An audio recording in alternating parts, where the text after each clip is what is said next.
Almighty God, we pray for your blessing upon this council. Help and prosper its work for the advancement and benefit of its people, so that peace and happiness, unity and justice may be established amongst us all. Amen.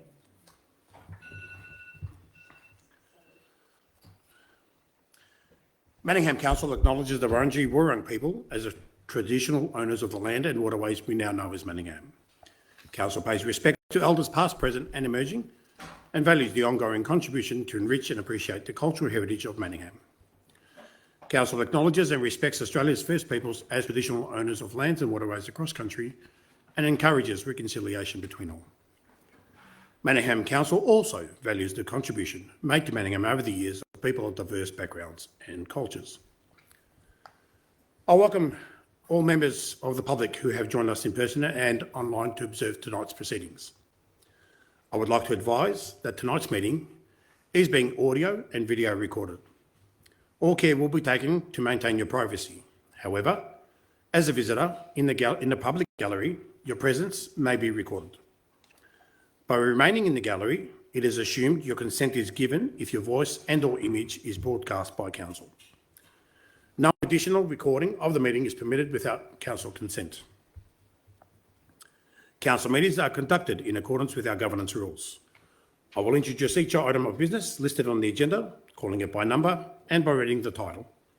I will then call for a mover and a seconder of a motion on the item before opening any debate. Only councillors can join the debate on any item. Councillors may adopt the officer's recommendation in the report or propose amendments and supplementary motions.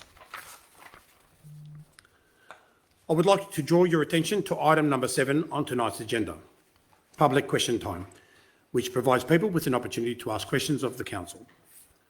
Council has allocated 30 minutes for question time, and the process for public question time is set out in our governance rules. Questions must be received prior to the start of the meeting to be asked. Where we receive advance notice of a question in accordance with our governance rules, we will provide a verbal response to the question at our meeting. Questions we receive just prior to the meeting may be taken on notice if we don't have the information available to provide a meaningful response. If this happens, we will provide you with a written response to your question within 10 working days. Our governance rules provide that we deal with a maximum of 2 questions per person and up to 4 questions on any one issue. These rules will be enforced to ensure a broad range of topics and perspectives can be heard during question time. When it's your turn to ask a question, I will ask you to come forward to the lectern in the gallery, and then after you ask a question, you will have 2 minutes to make a brief statement. But if you have more than 2 questions, please submit these additional questions in writing to Council through the normal channels. To ensure the efficient conduct of our meeting and maximum participation during question time, all questions and answers shall be as brief as possible and no discussions will be entered into.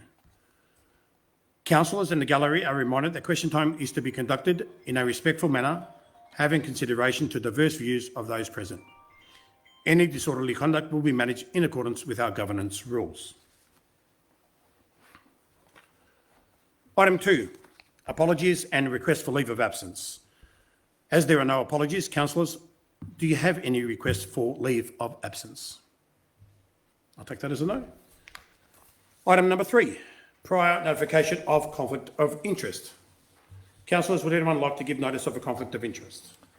Thank you, Mayor. I would like to disclose a general conflict of interest in relation to item 10.1 on the agenda, Community Partnership Grants 26 to 30 recommendations. The nature of my conflict is that I am an attendee of the Vantage Point community. Thank you, Councillor Bain. Councillors, do I have anyone else with a conflict of interest? No. Item number 4, confirmation of minutes. Can I have a mover, please? Councillor Al-Taha. Yes, Mayor. I move that the minutes of the council meeting held on the 26th of May 2026 and the council meeting held on the 2nd of June 2026 to be confirmed. Thank you, Councillor Al-Taha. Can I have a seconder, please? I second the motion. Thank you, Councillor Main. Councillors, I will now move that motion. All in favour? And that is unanimously carried. Item number 5, presentations. 5.1, Certificate of Appreciation. the retirement of Eric Vergona, Chair of the Templestowe Bowling Club. Councillors, on behalf of Manningham, I would like to formally acknowledge the outstanding community leadership of Eric Vergona upon his retirement as Chairperson of the Templestowe Bowling Club. As an active pillar of both the Templestowe and Manningham Bowls communities, we thank him for his years of service. Over his 7 years of dedicated membership and 4 exceptional years at the helm as Chairperson, Eric transformed Club Greens into a vibrant hub of civic partnership. His legacy is firmly cemented by his work anchoring the Manningham Monster Community Raffle, introducing local youth to the sport and championing multicultural inclusivity. On behalf of Council, I would like to thank Eric for his dedication in service, the community and the present certificate of appreciation, and present him with a certificate of appreciation in recognition of his service to Manningham.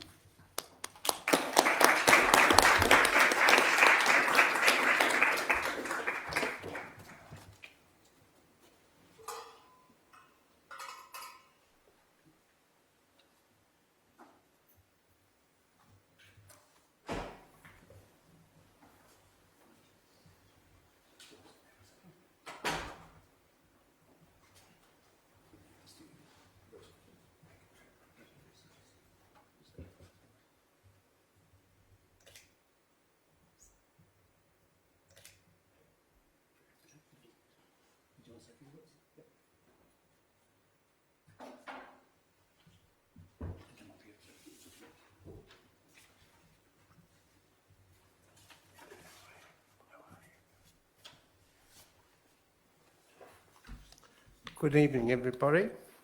My name's Eric Vergona, and I like props, so I've got one there, and I'll be quick. Thank you, Mayor, for those words. Most moving for me. I'm deeply honoured and humbled by the award. Really quite a surprise. But I need to say something which perhaps is how I feel about community. I recently missed a citizenship ceremony for an acquaintance, and unbeknownst to myself, I felt surprisingly disappointed and empty. I realised eventually that it was all about wanting to belong to a family, to a community, and to our country. I found an additional family when I joined Templestowe Bowling Club. While we are a sporting club, we see it as a family. We care about each other in ways that I had not experienced before because I come from the commercial world. And we have changed our culture in the last handful of years to become more community focused. We're really keen on when we're in competition, there's no question about it, but the community side is coming up to the fore more and more.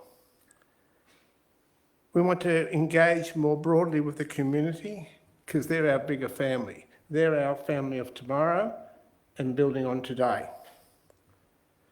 Driving cultural change unfortunately takes a lot of effort and a lot of time, so I've learned. I must sincerely thank the TBC members for the support they have given me. It's always been a challenge, but they've come to the fore. I'd like to thank this chamber who has been so generous in supporting us, and for the many officers who are not here tonight who help every day. I've sometimes singled out what I call the customer service team at the front desk. If they haven't got the answer, they'll find it and they'll get you the answer. So a special thank you to them. I'll leave you with a quick story though. Some 3 years ago, we had our family fun day to celebrate our 75th anniversary. And the first 2 guests that arrived had to be Anna Chen and Carly Lang. And Carly's there saying, and I'm saying, what's the matter, Carly? She says, where are your lights?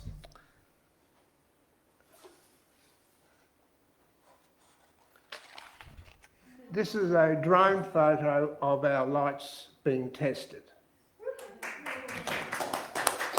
You might have heard we're building a community zone here, where you see the little umbrellas. That's being developed as we speak. We've sacrificed some of the green because we think that's a good investment for tomorrow.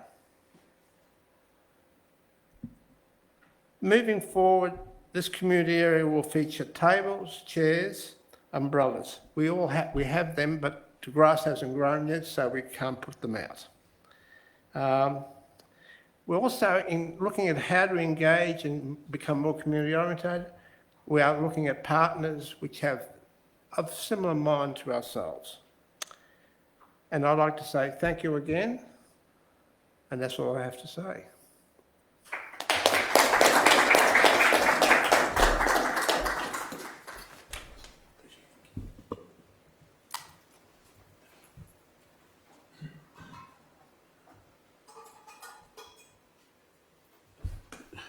Thank you, Eric, for those kind words. Councillor Al-Taha. Mayor, would I be able to just make a few comments, please? Of course, Councillor. So the Templestowe Bowling Club is in my ward, the Westerfolds ward, and I just want to thank Eric for his utter commitment to the club, its overall betterment, and also his true love of the sport.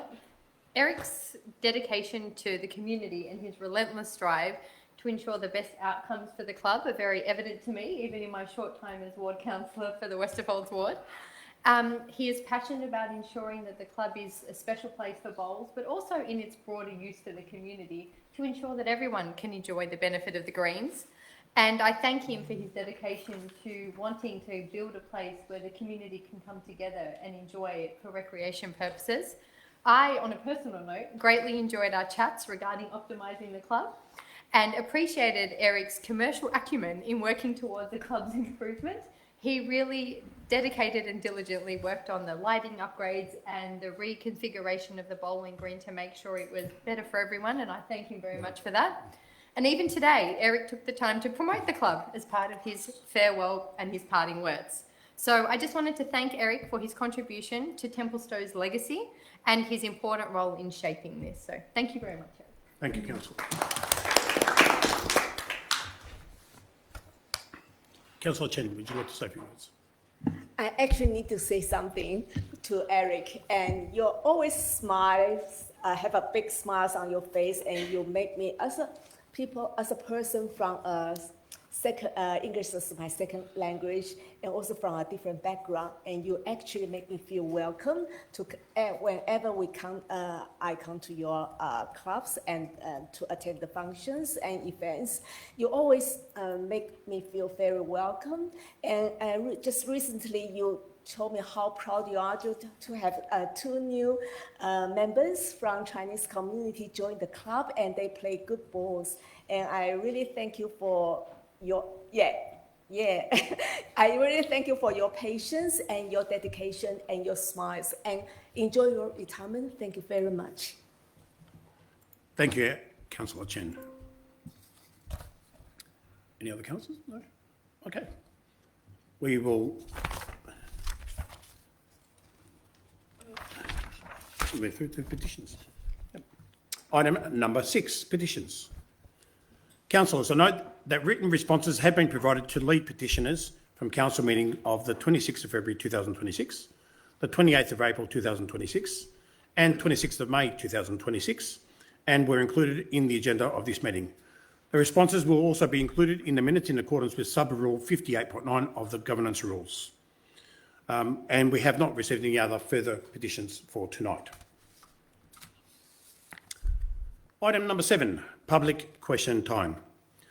We have received several questions for tonight's council meeting. So anyone who has registered a question with council will have the opportunity to read out their question or choose to have their question read out by our CEO. I will call upon those who have registered their questions to come forward to the lectern in the gallery, which is at the front. And our first question tonight comes from Sharam Niazian, President of the Manningham Interfaith Network. Sharam, if you're in the gallery, would you please come to the lectern and ask your question? You have 2 minutes to make a brief statement to provide your context to your question.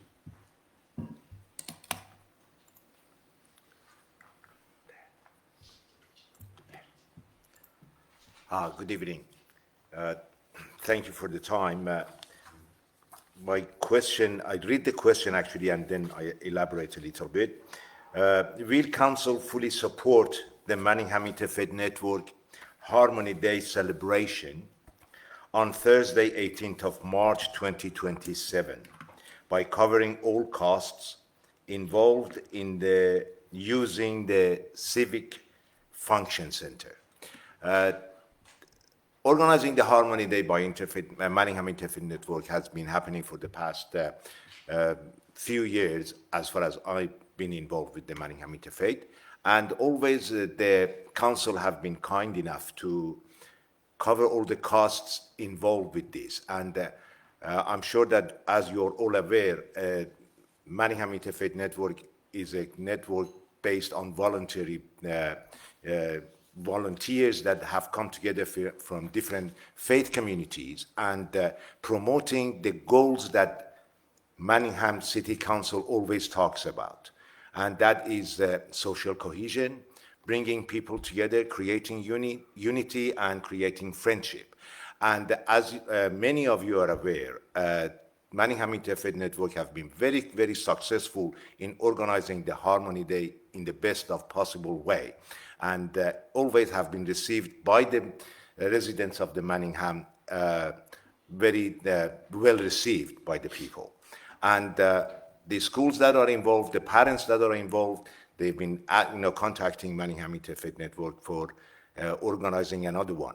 And creating these obstacles of covering the cost of setup and audio, visual, and all that by the Manningham Interfaith Network, when it has no income whatsoever and it's just by donations running the activities that it runs. Thank you, I Sharam, would for like- your question. yeah, Really appreciate it. Sharam, I'll refer that question to Lachlan Johnson, the Director of City Services.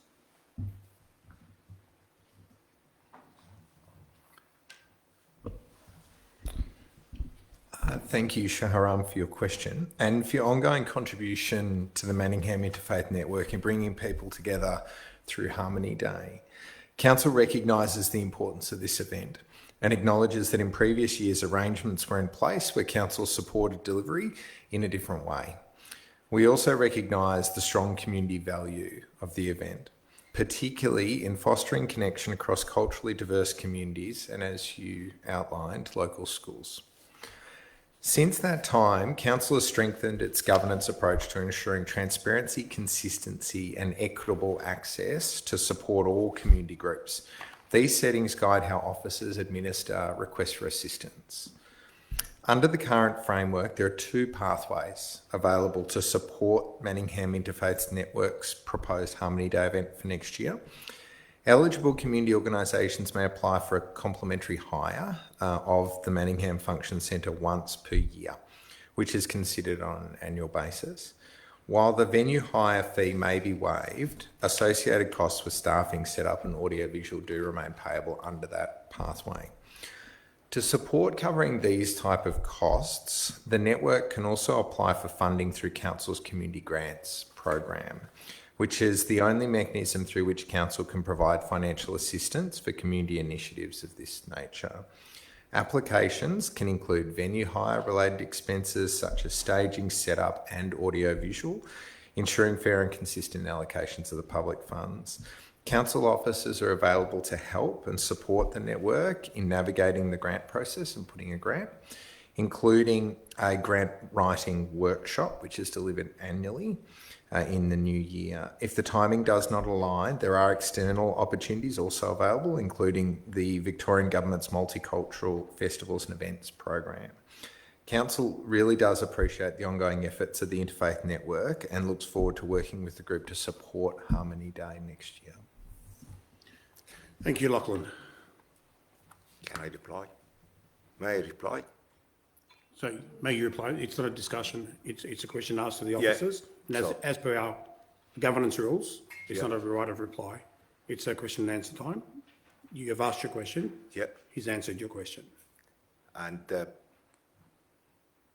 but there are many questions in that answer. That's okay. If you have further questions and you'd like to ask those questions, we'd like you to put those in writing to us and we'll forward those through to the managers to respond on those questions for you. Okay. Thank you very much for your time. Thank you for your time. Our next question tonight is from Daryl Kilmartin. Daryl, if you're in the gallery, would you please come to the lectern and ask your question? You have 2 minutes to make a brief statement to provide your context to your question. It doesn't look like Daryl is in the chamber.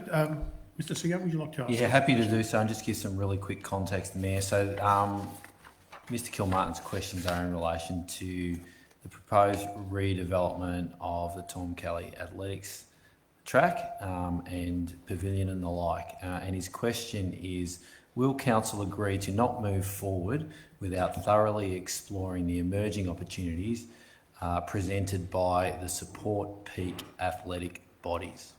Thank you. I'll refer those again to Lachlan Johnson, Director of City Services.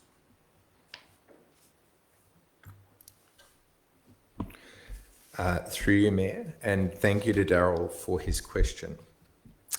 Officers acknowledge the recent correspondence received from the Doncaster Little Athletics Club and the Doncaster Athletics Club in response to the draft concept plans for the proposed pavilion development at the Tom Kelly Athletics track. Officers previously consulted with all key stakeholders, including local clubs, schools and peak bodies, to help inform the proposed concept plan, which has been developed in accordance with council standards for a regional league level athletics facility.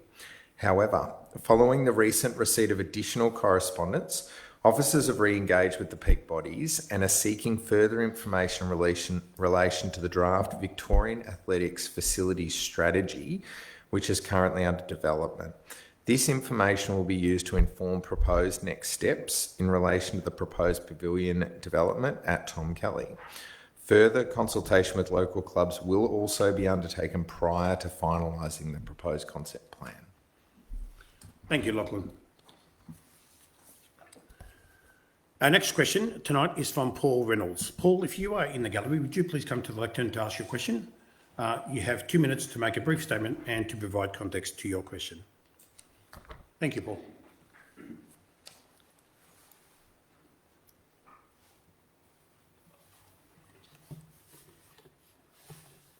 Mayor, councillors, council officers, gallery attendees, and thank you for the opportunity to speak to the council tonight. Following Daryl's question, mine is very similar. I wasn't aware Daryl was actually asking a question tonight, so I guess the background that I've got for my question was for more than 6 years, the athletics community has consistently supported a more ambitious outcome for the athletics pavilion replacement, where strategic partnerships and external funding make that possible. With Athletics Victoria's data-driven strategy, which was touched on in what Daryl was talking about, that's due for release over the next couple of months, and hopefully with that, the council has a timely opportunity to consider whether the project could achieve more than the current policy-based concept that was presented a couple of weeks ago now. I guess my question is with regard to the redevelopment of the Tom Kelly Athletics Track facility in East Doncaster, will the council ensure all options are reviewed and avoid prematurely committing to current concepts? Now, from the announcement before, I think the answer to that is yes. So we're looking to get partnership with the Athletics Victoria, national bodies, state and federal government to provide funding. So I think I can cut it short there and probably get the same answer that was presented on the last question. So Thank you, my Paul. apologies for duplication. Thank you, Paul. I'll refer that to our CEO. Yeah, no need to apologise at all. Thanks for raising it. Lachlan gave you a comprehensive response there. The same response holds, but absolutely looking at all the options that are on the table. So thanks very much for the question. Appreciate it. Thank you, Paul, for your question. Our next question is from Regina Gray. Regina, if you are in the gallery, would you please come to the lectern and ask your question? You have 2 minutes to make a brief statement to provide context to your question. Thank you. Good evening. My name is Regina Gray of 47 Beverley Street, East Doncaster. I'm here to speak about a vote that council is making next month, I won't be able to be here regarding public acquisition overlay CO26-16180. I'm the primary daily carer for my husband, who suffers from neurological and gait issues. I'm also the carer for his 92-year-old mother, who lives directly across the road. Our exact location is a vital necessity. Forcing us out completely dismantles this critical care network. We've recently undertaken extensive renovations to this single-storey home, which we've owned for over 40 years, and it is incredibly rare in Doncaster East. We've added ramps, eliminated stairs, included wider pathways to eliminate my husband's falls hazards so that we could age in this place. The environment cannot be replaced on the open market.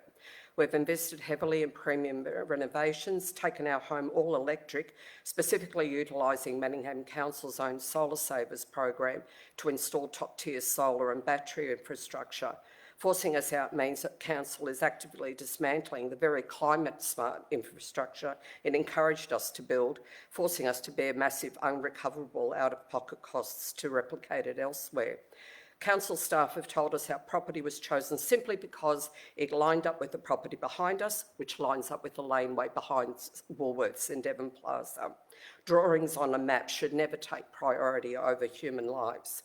The proposal also strips away our retirement security by forcing the eviction of our secure tenant in the front unit. The safety features, independence and deep sentimental value of this newly renovated home cannot be bought with a standard payout, and we have no intention of leaving it. I request that our property be excluded from this plan and that we urge your engineering teams to review the project footprint and look at design alternatives to bypass our home entirely. So my questions are, what specific engineering, safety or design constraints prevent council for utilising amendments or design adjustments to entirely bypass our specific property? My second question is, how does the forced acquisition of this specific fully accessible climate-smart home align with council's explicit policies on disability support, ageing in place and climate adaptation? And what mechanism is council using to weigh these human impacts against drawings on a line on a map? Thank you, That's Regina, pretty for your much question. it. So thank you for the time. Thank you for your question. I'll refer that to Andrew McMaster, the Director of City Planning and Livability. Do I stay here?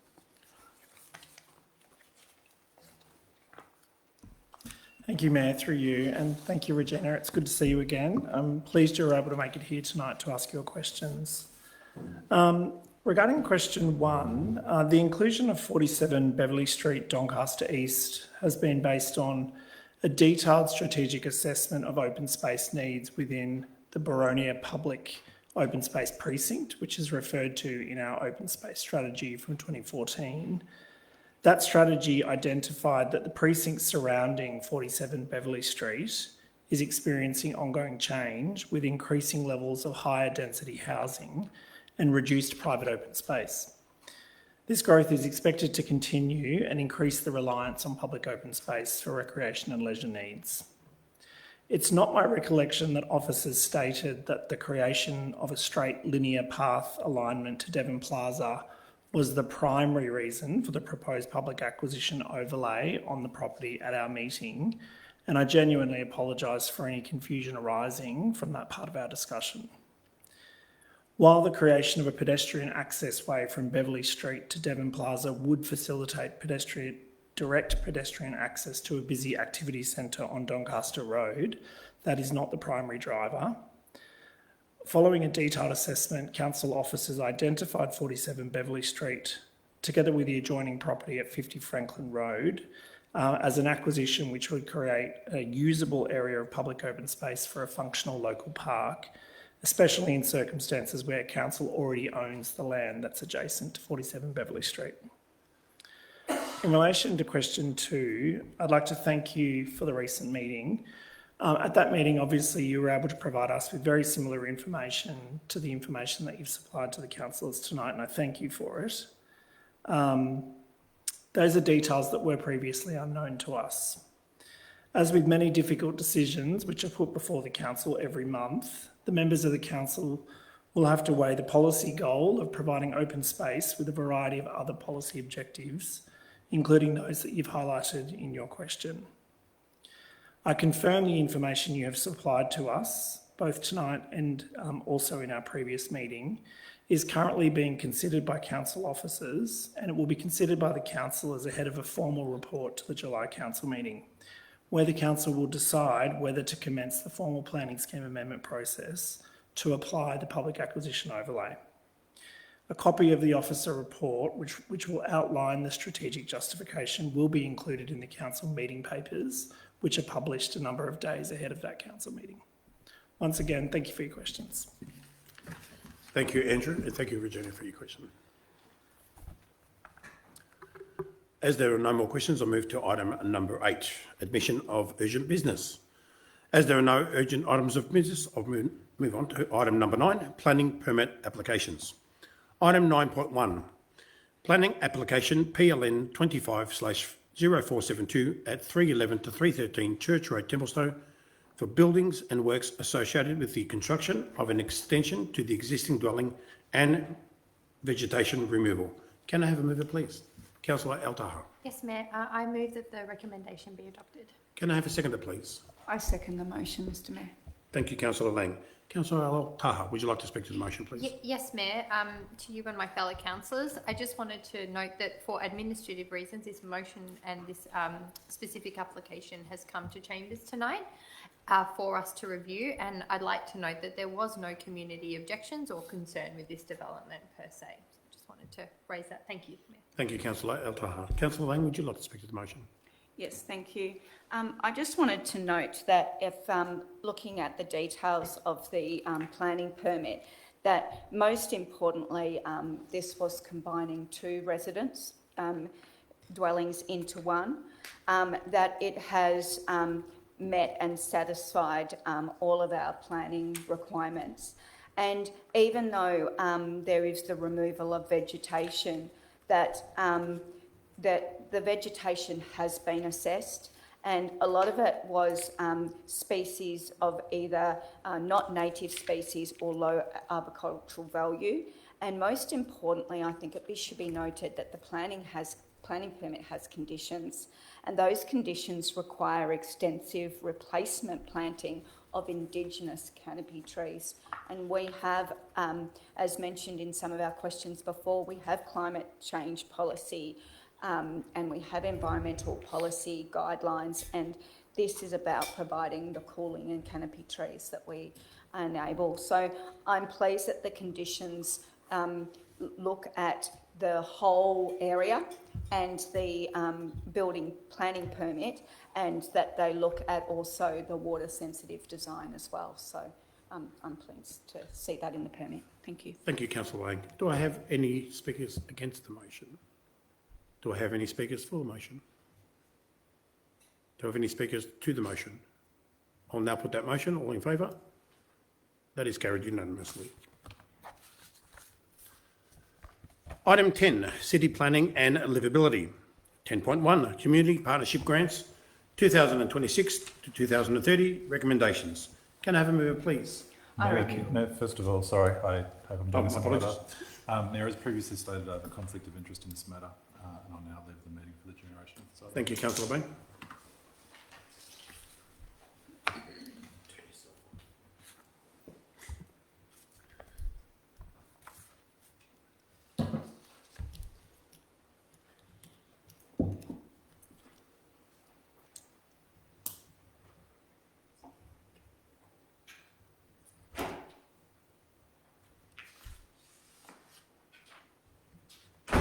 Thank you. Councillor Bain has now left the council chambers.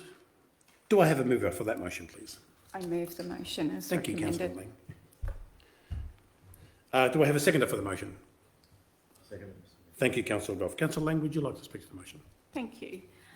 Councillors, I do raise to support our community grants. We only heard this evening the importance of supporting our volunteer organisations and the fact that the work that they do is about actually the betterment of our community. So tonight it really is important that we are endorsing our community grants partnership for 2026 to 2030. These grants are really important tools to support our community volunteers and leaders. Councillors, this has been a highly competitive process with the 35 applications seeking over $5.4 million.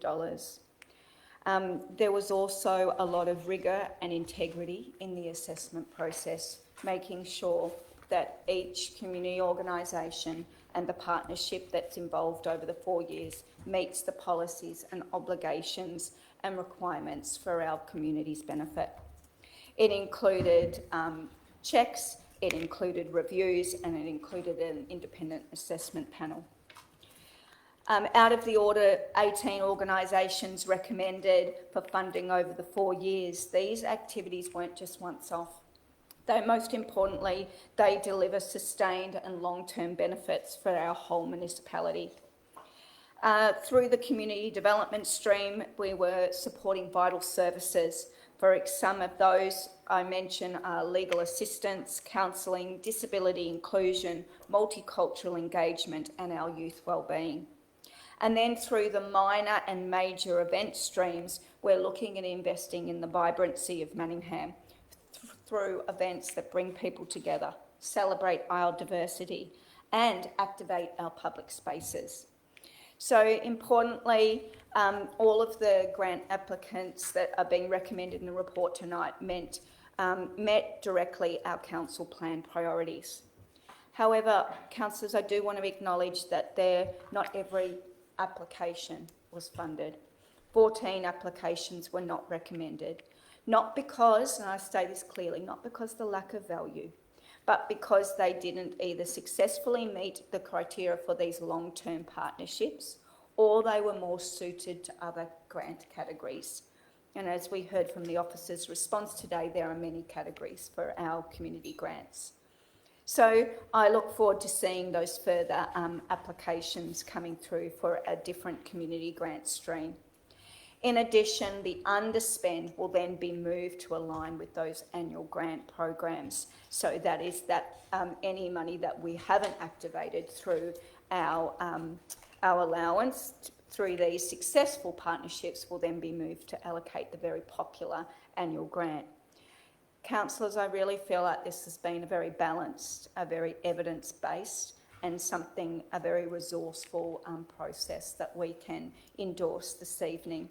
Most importantly, if I look through all of the applications, they support our community's wellbeing, inclusion, participation, vibrancy and cultural diversity.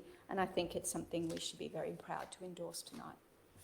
Thank you, Councillor Lang. Councillor Goff, would you like to speak to the motion?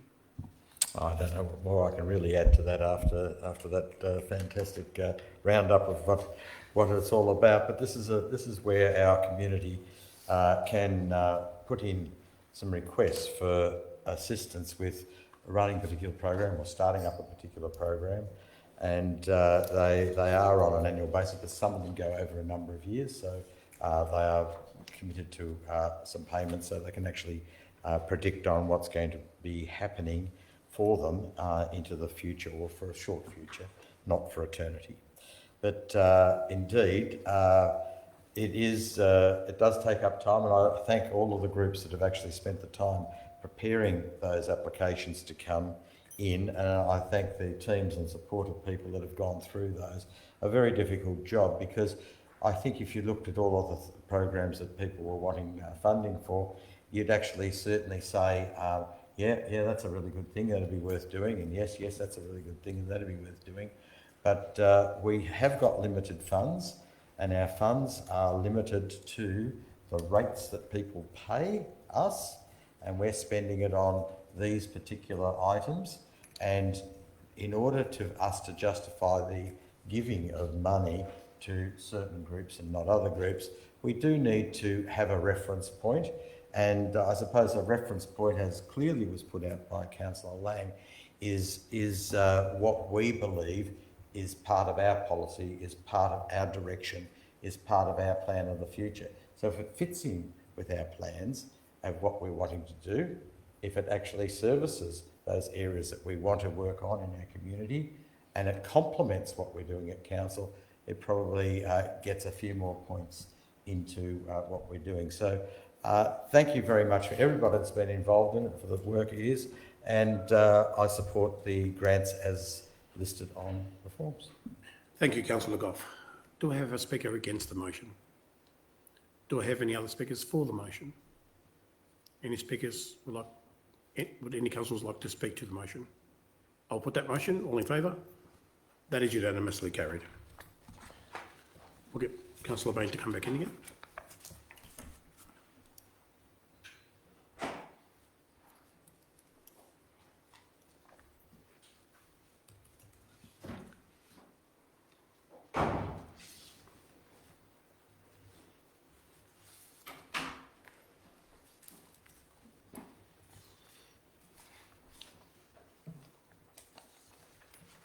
Thank you, Councillor Bain. Item number 11, City Services. 11.1, Footpath Policy Adoption Post-Consultation. Do I have a mover, please? Councillor Chen. Thank you, Mayor. I move that the recommendation be adopted. Do I have a seconder, please? I second the motion. Thank you, Councillor Lang. Councillor Chen, would you like to speak to the motion? Thank you. Mayor, Manningham walking network includes approximately 912 kilometers of pathways. Historically, Manningham did not have a dedicated footpath policy. Council relied on an informal approach to manage unpaved or missing footpaths, prioritizing new construction on a case-by-case basis, depending on factors like proximity to schools, public transport, and traffic volume. However, Manningham's landscape is very diverse. Many locations have challenging topography and significant environment challenges. At the same time, evolving accessibility expectations, Disability Discrimination Act requirements, population growth, and rising housing density require a clear council policy to guide future footpath delivery across Manningham. Drawing on my personal experience as a keen walker and the feedback I have gathered from the local community, I have been actively advocating for a comprehensive footpath policy, and the development of a comprehensive footpath policy has been established as a key initiative within our council plan. Council officers have developed a draft footpath policy to provide a clear and consistent framework for the planning, prioritization, and delivery of new and upgraded footpaths across Manningham. Between March and April 2026, Council undertook community consultation to further inform the development of the draft policy. Key issues identified through consultation process includes the need for clearer guidance on when footpath is provided on one or both sides of the street, balancing accessibility and safety requirements with neighborhood characters and environmental values.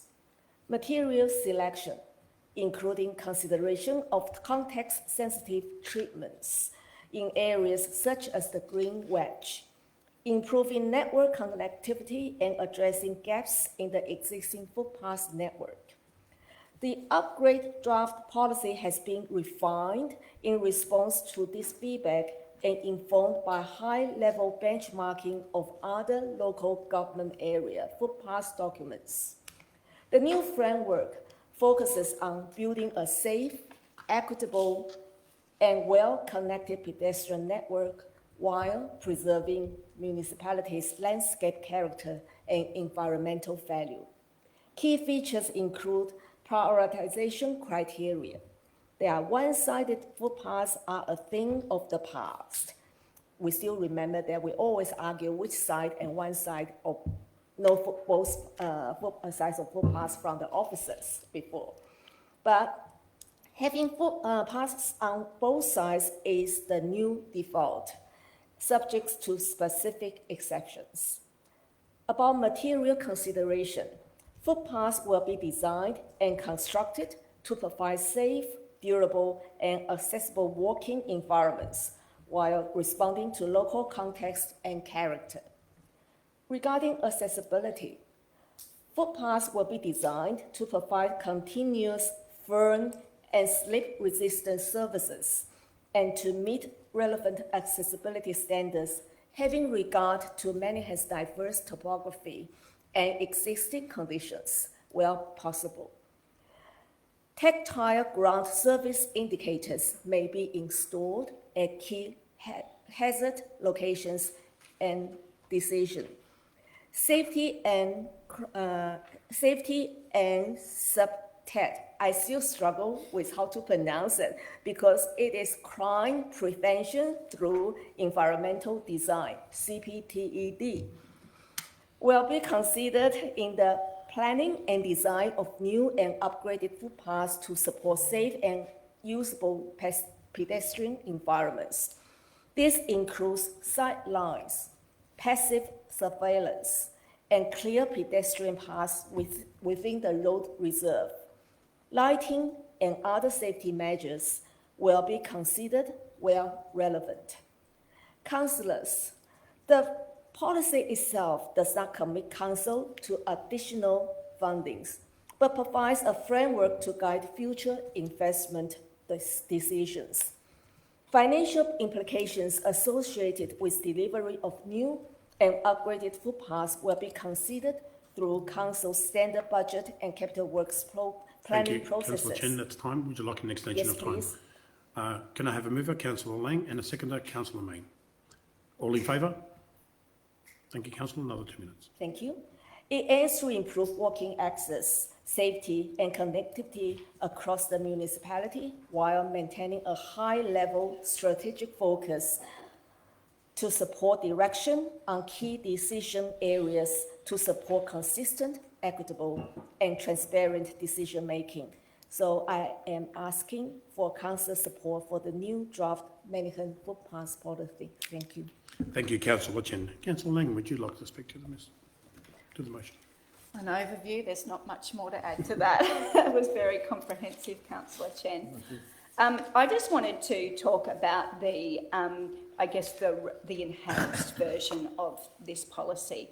So, you know, through the consultation, we learnt how important footpaths, in fact, how essential they are for safety and for people staying connected within our community, especially the access to our public transport, which includes obviously our bus stops, but then also to our shops and parks, and for all ages and abilities. And so that was really clear in the community consultation and has been included in the revised policy that we're looking at tonight.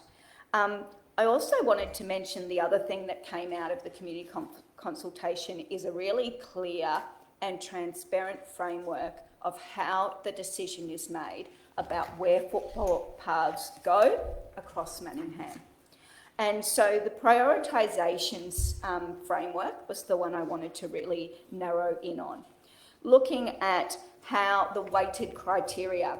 So if the footpath has strategic importance, it's given the 40%, and that's linked to council's strategies and near schools, shopping centres or community facilities. Then the land use and growth in the area is 30%, supporting our population growth, supporting residential growth areas, and supporting access and our DDA requirements. Then if we look at the connectivity and access with a weighting of 20%. So that's our links to parks, open space and public transport. Of course, it's also those missing links to councillors that we hear so much about from our community. And then environmental and site impact of 10%, so looking at the trees and the vegetation and the topography and the cost considerations with that.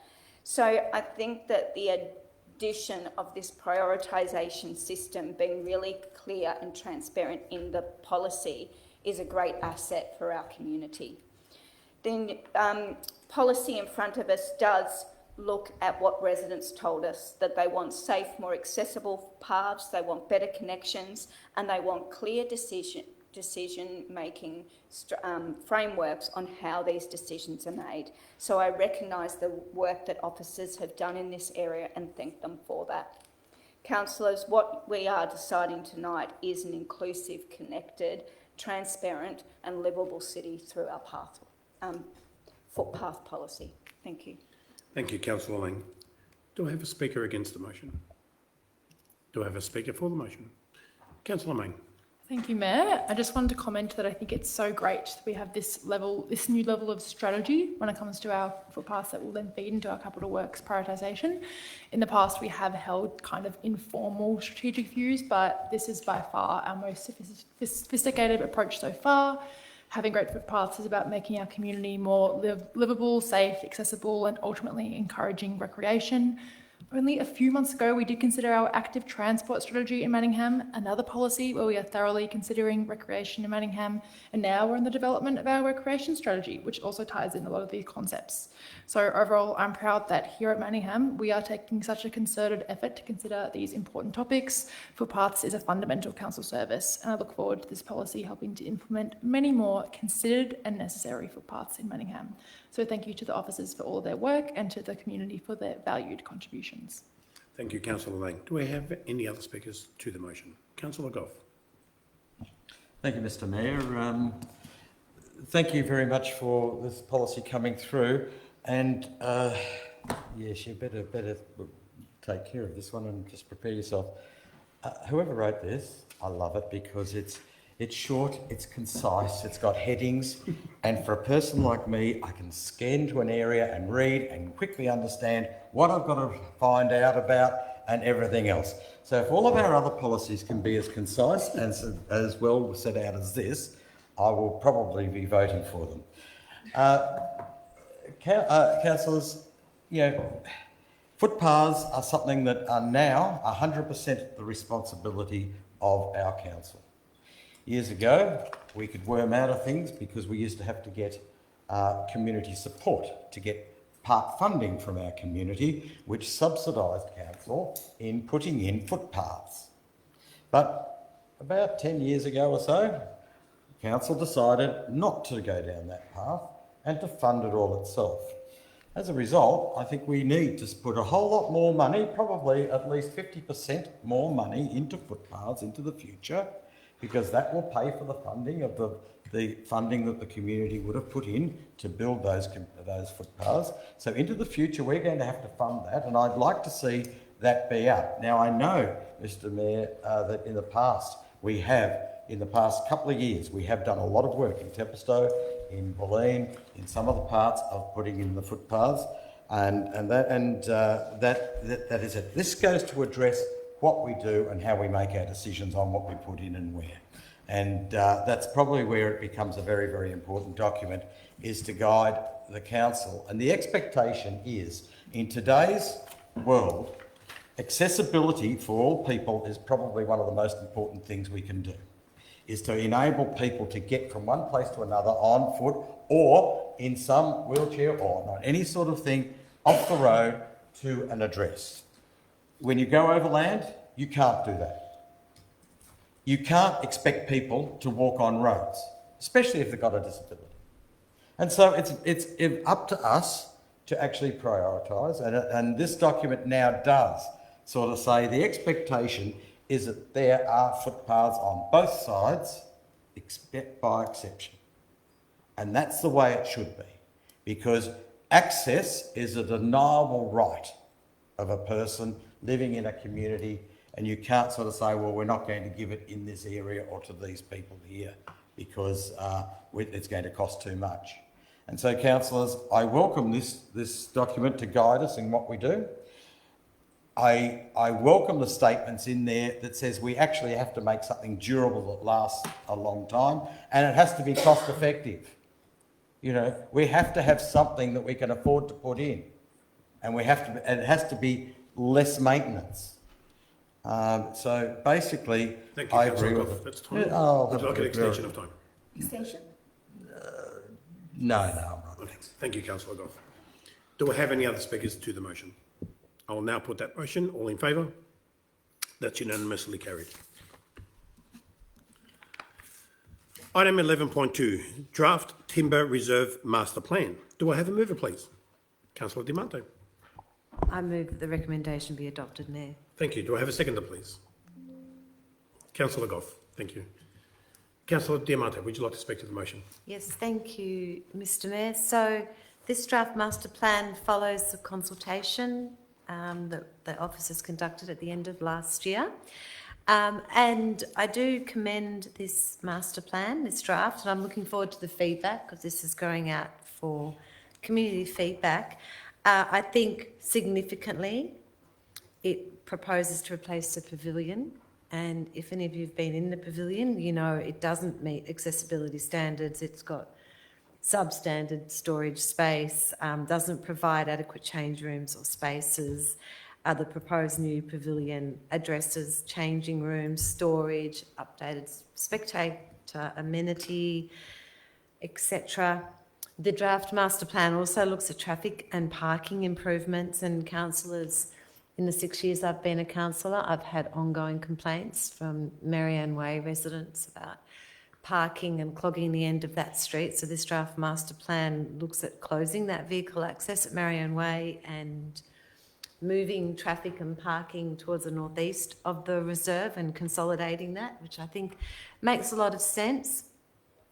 Another significant part is reconfiguration of the turf to support 2 full-size soccer pitches and 1 small-sided pitch. And I'm so delighted that the officers have not recommended that we remove the turf and put in synthetic turf, because it is an area that the community love, the dog walkers love, and we've also got the Bulleen Templestowe Cricket Club that use it. So I love the thinking to accommodate soccer and the growing needs of soccer, which we all acknowledge, while also the community use and also meeting the needs of the cricket club. So I think it's a really clever outcome. I think it's clever in the upgrades to the walking paths. Previously, the walking path would end at the car park. So to get to the spectator seating, you'd have to walk through the car park or through the mud. So it's a very clever design in this draft master plan. You'll all note, councillors, we had a petition tabled here about a fenced dog park at Timber Reserve. And it's important to note, particularly for the community, to note that while that's not within the draft master plan, it will be considered further through the development of the Manningham Open Space Strategy, which looks broadly at open space and dog parks. But certainly a fenced dog park at Timber Reserve is something that I do fully support. So as I said, this is to be released for community feedback, and I encourage all the park users, the soccer club, the cricket club, and all the surrounding residents to provide their feedback and really help shape this well-loved community facility. Thank you, Mayor. Thank you, Councillor Diamante. Councillor Goff, would you like to speak to the motion? Thank you, Mr Mayor. It's good that we've got this going out to our community, and it's up to the community to put some feedback back to us. It's encouraging to know that when we're approaching anything like this particular area, being inclusive, not just for the actual sports there, but it is a major piece of infrastructure within it's not a gated community, but it is an island community of Manningham Road, Williamsons Road, sort of, and then High Street, and of Eyre Street, High Street, and Manningham Road, and yeah, that's it. That's basically the 3. Sorry, and that is a major place for all of those people in those homes to actually go to. All right, it is there.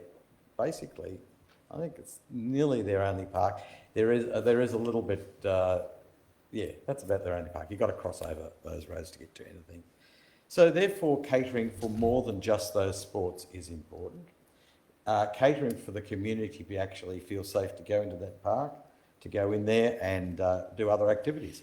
As we've heard, walking is one of them, and equipment and things for playground, for people to actually use that as an open space when it is not being used for formal matches. It's very important that we actually provide the facilities to do that.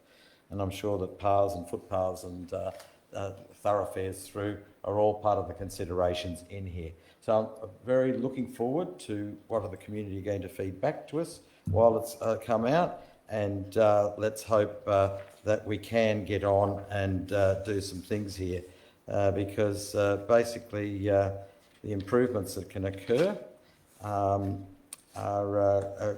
quite good for the sports and for activities of those people that live in that area for their amenity. Thank you, Councillor Goff. Do I have a speaker against the motion? Do I have a speaker for the motion? Councillor Lang. Thank you, Mayor. I just wanted to also touch on the fact that the master plan acknowledges the fact that this is a very valued community space, especially for its walking and connectivity. And so I just wanted to draw people to the paths and the connectivity changes within the vicinity, looking at, you know, linking and making safer crossings for pedestrians with traffic movements away from those crossings. So I think that's a really key part of our master plan in making safer pedestrian movements and access within our reserves. Another part I wanted to address is you often, when the conflict of ovals being used for multiple different sports, you do end up that in winter they become mud pits. And so this also looks at the improved irrigation and drainage of those playing surfaces to have more longevity and durability. The other thing I also wanted to mention that came through the initial stakeholder consultation is the ageing facilities that are there and already utilised in the area. And so I go to the recreation and community spaces, looking at their master plan, looking at enhanced playgrounds and family areas, new barbecues and social nooks for people to congregate, because not only do they congregate around sport, they congregate around functions and families getting together. And when you have open space limited in our city areas, then these parks are used for such a variety of reasons. So I'm very pleased to say that this master plan looks at a balance with everything, but can I also note that it even looks at supporting our dog users through keeping all our infrastructure there for retaining all the dog infrastructure, and also improve signage in that area so that everybody, for every reason, can use this park now and in the future. Thank you. Thank you, Councillor Lang. Do I have any other speakers to the motion? I will now put that motion. All in favour? That's carried unanimously. Item number 12, experience and capability. 12.1, 2026 General Valuation Return. Do I have a mover, please? Councillor Conlon. So I'd like to move that the recommendation be adopted. Thank you, Councillor Conlon. Do I have a seconder, please? Thank you, Mayor. I second the motion. Thank you, Councillor Bain. Councillor Conlon, would you like to speak to the motion? Yes, just briefly. Councillors, this is something we actually have to do before we talk about the budget, because it's critical that we actually accept the Valuer General's general valuation of our rateable properties in order for us to set our COV rate, which is we're going to be talking about shortly. So just to remind councillors, we don't have control over the valuation, and I actually think it's a good thing that the state has that control. So they're the authority in charge of that, of determining what various property sites are worth and their capital improved value. And as I said, it's critical that we adopt this return from the Valuer General of Victoria, and hopefully we understand why we do that. Thank you. Thank you, Councillor Conlon. Councillor Bain, would you like to speak to the motion? No, thank you, Mayor. Thank you, Councillor Bain. Any speakers against the motion? Any speakers to the motion? I will now put that motion. All in favour? And that is unanimously carried. Item 12.2, recreational lands, charges in lieu of rates 2026-27. Do I have a mover, please? Mr Mayor, I'd like to move as on the paper. Thank you, Councillor Goff. Do I have a seconder, please? I second the motion. Thank you, Councillor Main. Councillor Goff, would you like to speak to the motion? Thank you, Mr Mayor. This is what happens again every time we do our rates. It's interesting that we actually come up and actually declare them for a whole lot of things, but we're declaring it for lands that are used. Mainly, it's actually seems to, and I haven't worked out why the football grounds aren't used for this, the same sort of thing, but it's for the tennis clubs, and I think there's a hockey field, and I think, well, we do know that there's a Veneto club, but it's basically, and there's some other club there too, bowling clubs, yes, there are bowling clubs, and we don't charge them, all right? So we're saying, yep, these are lands that are occupied by a particular, but yeah, we could actually put a charge, but we're not going to. There is one that we do, and that's the Veneto Club, where we're putting, it's not quite $18,000, but it's 17,000 something.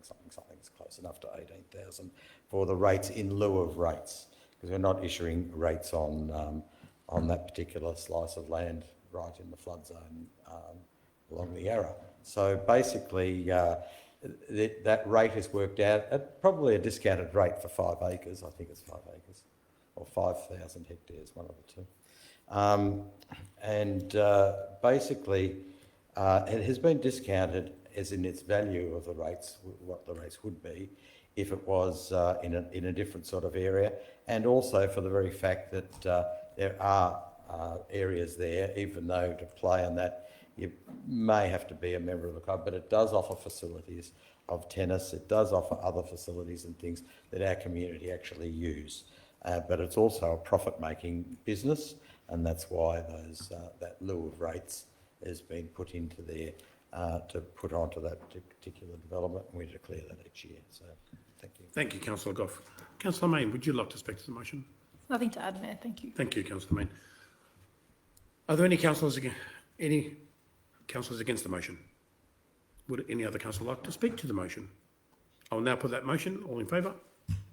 That is unanimously carried.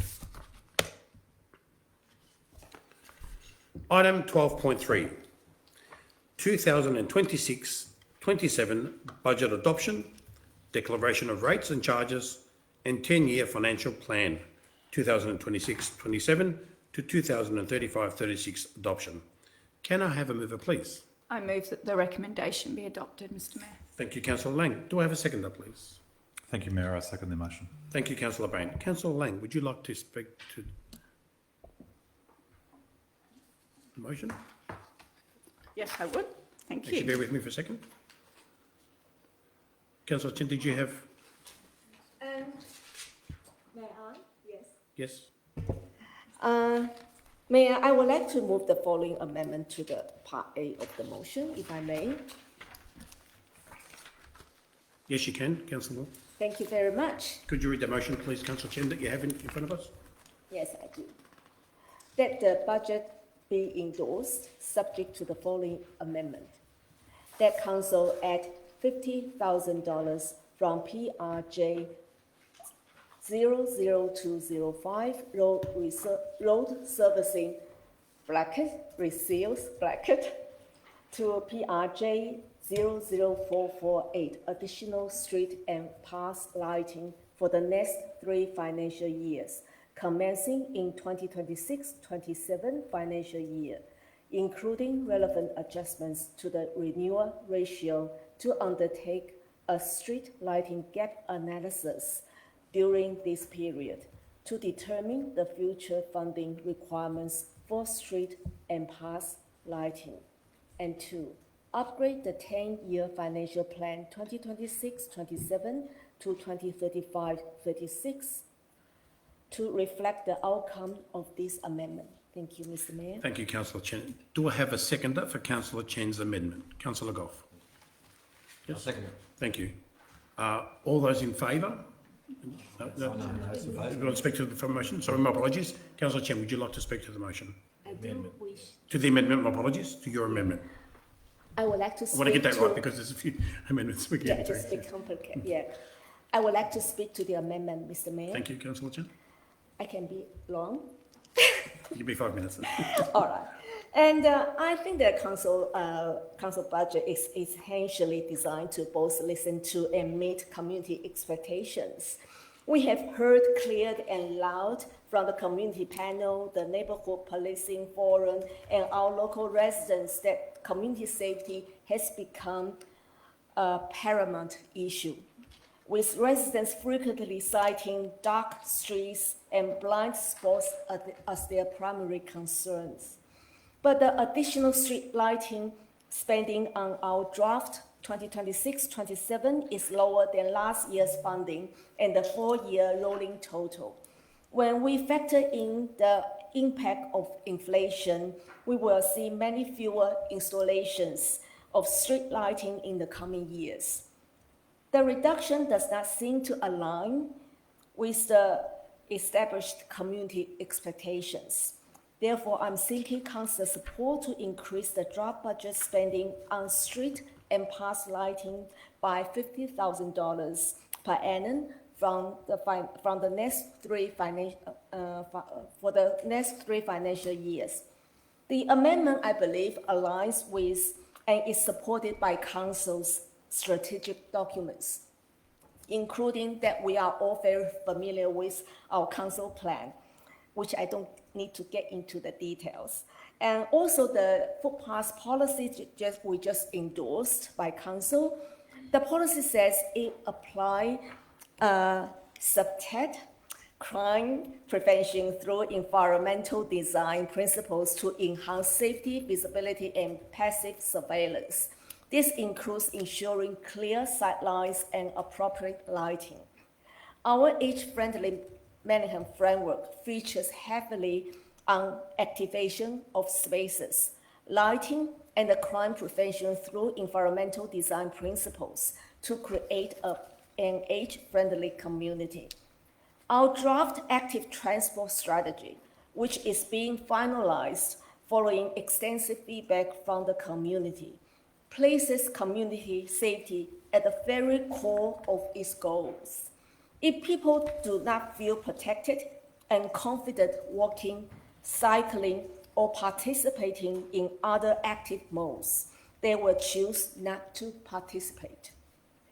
And I still remember the Community Safety Plan 2013 to 2017 includes findings from a survey when walking alone at night. Unfortunately, the survey shows Manningham residents felt less safe compared to the Eastern Metropolitan Region and the Victorian state average. So at that time, Action 1.3 said just said about installation of new path lighting in parks reserves and laneways focusing on paths that have commuting functions.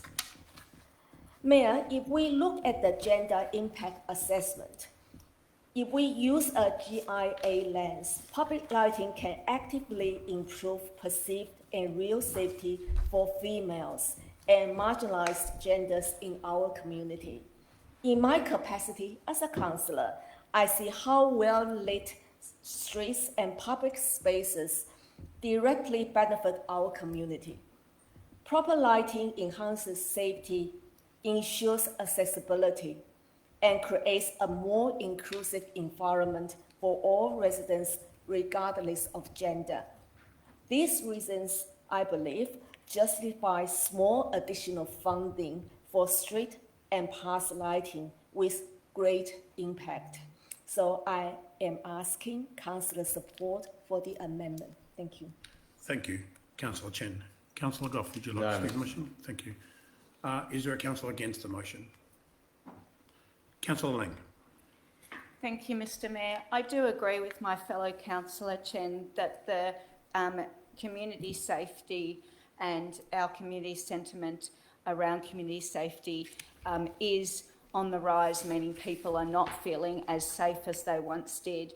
And I do also agree that community street and path lighting plays a vital part in keeping our community safe for all residents through a street and path lighting policy or strategy. But we don't have that at this stage. And without that information or assessment of our street lighting through street lighting gaps analysis, and then the assessment of some options to make our streets safe in a cost-benefit analysis of what might be best to put in our streets, whether it's overhead lighting, path lighting, when we should do it in line with new paths as we addressed in our footpath policy, I feel like I can't commit to this because I don't have, from a governance perspective, the information and this assessment to support it. So I am not against the actual increasing our allocation in future budgets. I am not against increasing and addressing our community safety, and I am not against increasing our street and park lighting. I just, at this point, do not have the information that goes to support it. So therefore, for me, first step is for our gaps analysis to be done. Second is for viable and best options to be sought with the cost-benefit analysis. Third is then for us to make the budget allocation. And fourth, it is to be put into our capital works planning and framework. And from a governance perspective, councillors, that's what I would have to be endorsing. Thank you, Councillor Lang. Do I have a speaker for the amendment? My apologies. Councillor Conlon. Yes, thank you, Mayor. I'd just like to, I appreciate Councillor Lang's perspective on that, but I disagree. I think for me, we need to do, it's about flagging our intention to improve our street lighting. This is the amendment before us. Naturally, we're not going to spend money that we don't need to spend.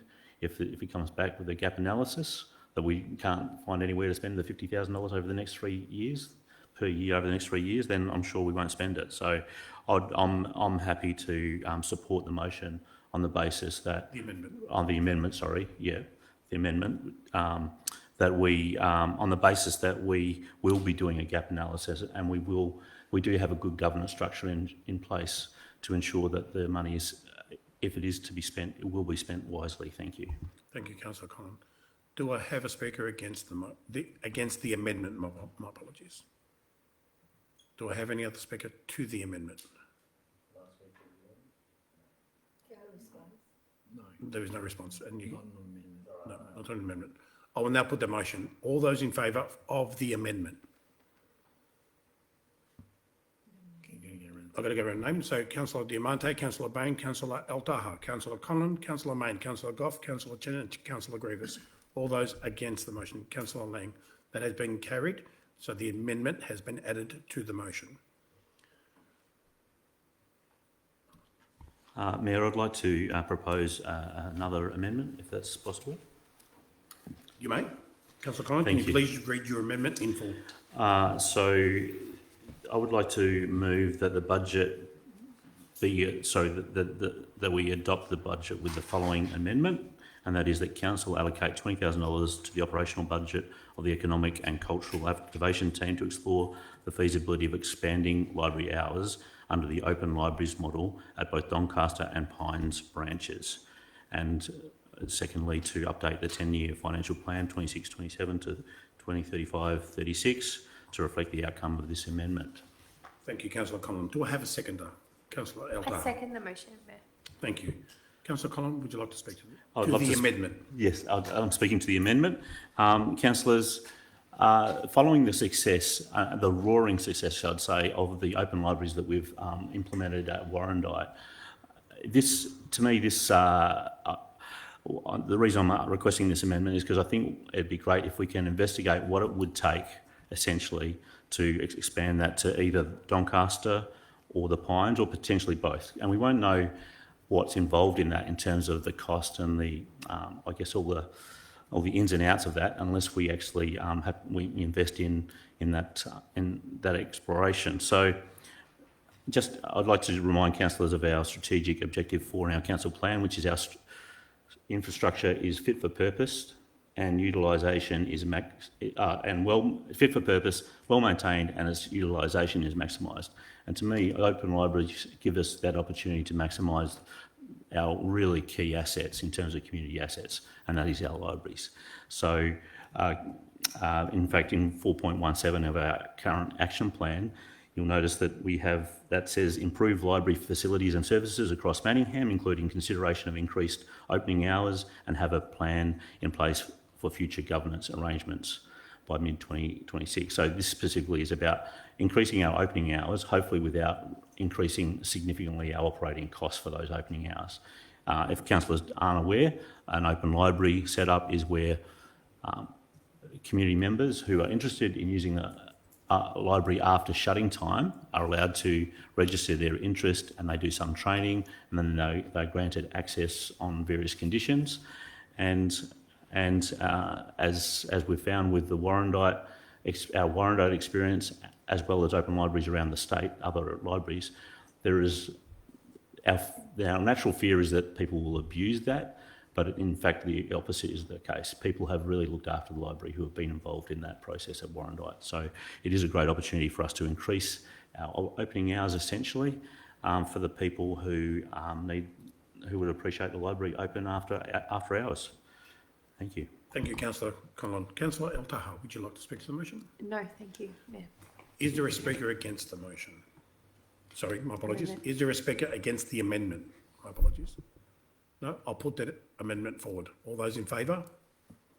That is carried unanimously.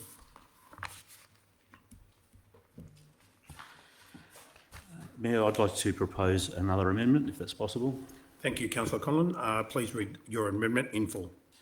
So the amendment I'd like to, there's three parts to this particular amendment, and that is to reallocate a total of $200,000 of funding to the Open Library CCTV project in 26-27 from the following projects. That is A, PRJ 00163 building refurbishment works for $30,000. B, PRJ 00171 emergency management initiatives for $30,000.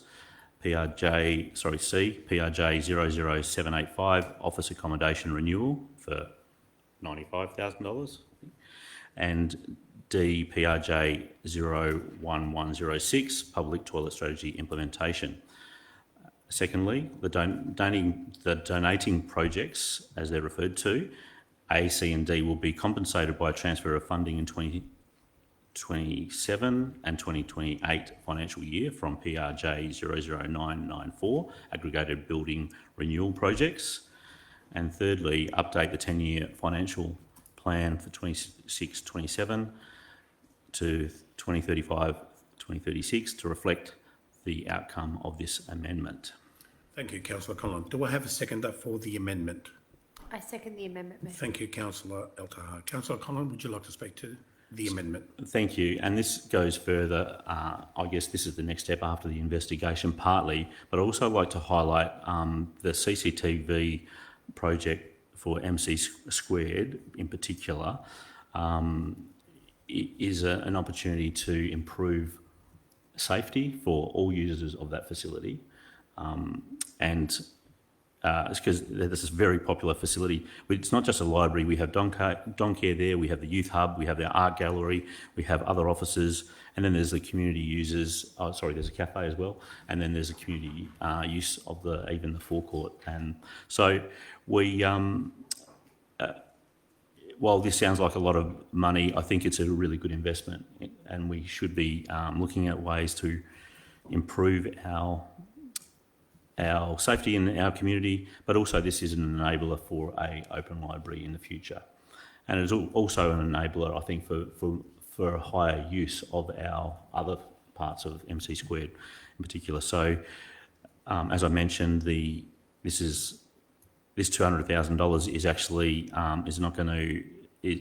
most of this money is actually being reallocated from projects that won't be completed in the 26-27 year, except for the Emergency Management Initiative, which is B, 1B, and my understanding from officers is that typically that's an allocation of $50,000 per year, and typically only $20,000 is actually used. So it's for small projects around the community, and so that's that $30,000. And I appreciate if people have an issue with it during this particular debate, I'd appreciate if they can ask questions of officers if they're not sure about anything in terms of that allocation. Thank you. Thank you, Councillor Conlon. Councillor Taha, would you like to speak to the motion? No, thanks, Mayor. Are there any councillors against the motion, against the amendment? My apologies. I have a question too, Mayor. Okay, so we'll go to Councillor Goff for a question. Mr Mayor, my question is, with regard to the public toilet strategy implementation, we have that as a major issue in our community of enough public toilets in the open realm, especially for ageing populations. It's even more important to actually have, there are more people affected by not having those facilities. Now, I know that 45,000 isn't going to build me a public toilet. Unfortunately, when we get to build a building, it's probably 450,000 to 600,000 for a toilet. But I'd like to hear, Mr CEO, what effect that will have on our strategy, its implementation, and is it going to slow down in any way anything that actually occurs? And I know this is, I'm not against the, but the reallocation from that, is it going to affect when, or a timeline of when we're going to get those extra public toilets and things? And if it's just the strategy, it's the implementation. But yeah, if I just get an answer for that. Thank you, Councillor Goff. I'll refer that to Lachlan Johnson, Director of City Services. Councillor Goff, please use your microphone if you're speaking to us. Thank you. Lachlan? Through you, Mayor. Thank you, Councillor Goff, for your question. Councillors, you endorsed the public toilet strategy earlier this year. The original plan was for $60,000 to be spent at Stinton's Reserve, Park Orchards, and $250,000 at Burgundy Reserve in Doncaster. $250,000 from Morris William Reserve in Bulleen. And there was an additional $250,000 earmarked for the Park Orchards Reserve Community House, but that's subject to that project proceeding.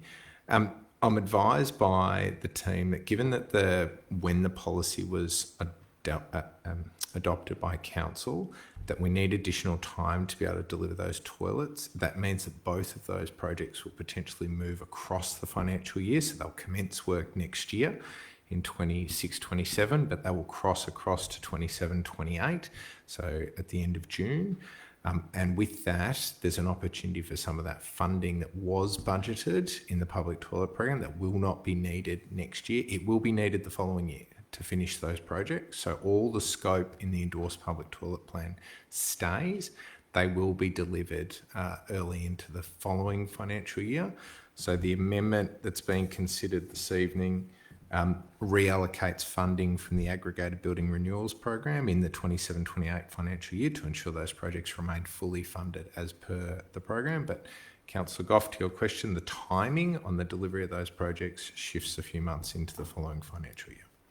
Thank you, Lachlan. Councillor Diamanto, you had a question? Yeah, thank you, Mayor. I'd like to understand whether the 200,000 is fully allocated just to CTV at MC Squared? And if the answer is yes, why are we calling it an Open Libraries CCTV project when it's just allocated to MC Squared? It's like an MC Squared building security project. Again, I'll refer that to Lachlan Johnson, Director of City Services.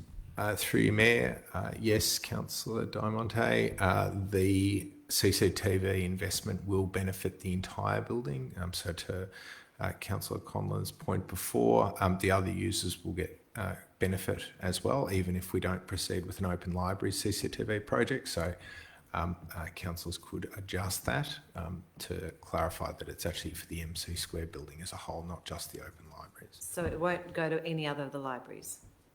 Warrandyte or Bulleen, if no, it's pending just the outcome of the... Sorry, through you, Mayor. So no, it's just for MC Square. May I ask a follow-up question? Have officers done a security review to determine that that CCTV is required at MC Squared? Or is that $200,000 based on a security review of security requirements at MC Squared? So through you, Mayor, so when it comes to the CCTV, the estimate's based on similar size buildings, so there's no design for that. A broader security review will need to be done in relation to the previous amendment that was considered by council for establishing an open libraries function at MC Square. Thank you, Lachlan. Okay, I'll put the question again. Are there any councillors against the amendment? Councillor Di Monte. Yeah, thank you, Mayor, and thank you to Lachlan for answering those questions. As you can see, councillors, I'm not against the Open Libraries program, and I voted in support of the $20,000 to be spent to explore that Open Libraries program, but I feel like this is sort of putting the cart before the horse. I think it's really important that we explore this Open Libraries program. We understand the feasibility of expanding library hours. We understand for how long. We then look at that within the context, at Doncaster Library, within the context and the security requirements of MC Squared. And then we revisit this after we've explored the Open Libraries program. I mean, this is a lot of money. It's impacting a number of programs where we're putting it in, where, you know, we could be thinking that perhaps we don't have an open library in Doncaster as a result of the amendment number 2. Maybe there's one at Bulleen, and perhaps the CCTV would be completely different. So I just don't believe that, to Councillor Lang's previous comment, I don't believe that this is good governance. We're just taking money from projects just to bank money for a future thing when we haven't even done the review, which we've only just said we'll put money to. Thank you, Councillor Di Monte. Do I have a councillor to speak to the amendment? Councillor Lang. Mr Mayor, could I also please ask a question through yourself and the CEO about the impact on the emergency management initiatives and what projects that would be impacting or not going ahead, noting that emergency management initiatives are, you know, for all our emergencies, which obviously includes storm and flood, which we have felt very seriously in Manningham with our, you know, in recent events, and it's only increasing. So could I please understand what impact that will mean? Because we can't just say move it to a future budget when a storm or an emergency can happen at any time. So I'm just not quite sure how safe we're making ourselves by doing that. Could I have an understanding of that, please? Thank you, Councillor Lang. I'll refer that again to Lachlan Johnson, Director of City Services. Through you, Mayor. Thank you, Councillor Lang, for your question. So in previous years, for quite a few years, we've allocated $50,000 per year for that program, the emergency management initiatives.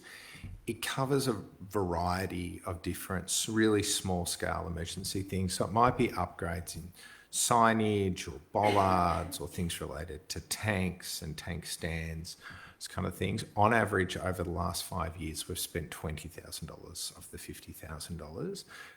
It's valuable. It makes an impact where it is, and the team work really closely with FRV, the CFA and SES to identify areas where that work can be undertaken. The full $50,000 allocation has not been utilised to date. We don't anticipate, in talking with our emergency team, that we will require the full $50,000 for next year again. I have asked the team to pull together a forward program to ensure that we do have enough ongoing at this stage, but the assessment from them is that $20,000 per annum is sufficient to meet the needs. Thank you, Lachlan. Councillor Goff, another question. Yeah. Well, if I can have an explanation of the office accommodation renewal, I'm not really super unhappy about that going, because with people being able to stay at work from home, our offices really aren't under super pressure for numbers, seats and whatever anymore. So why are we spending $95,000? What's that for in particular? Again, I'll move that to Lachlan Johnson, Director of City Services, to answer your question. Through you, Mayor. Thank you, Councillor Goff, for your question. So, Councillor Goff, that's proposed that $95,000 of the office accommodation renewal program be reallocated towards the CCTV. I understand. I want to know what the office accommodation program is going to do. So the office accommodation program pays for council facilities, so the renewal of council facilities. So, for example, in next year's program, there's $300,000 to address the end-of-life heating and cooling system for the building that we're sitting in at the moment.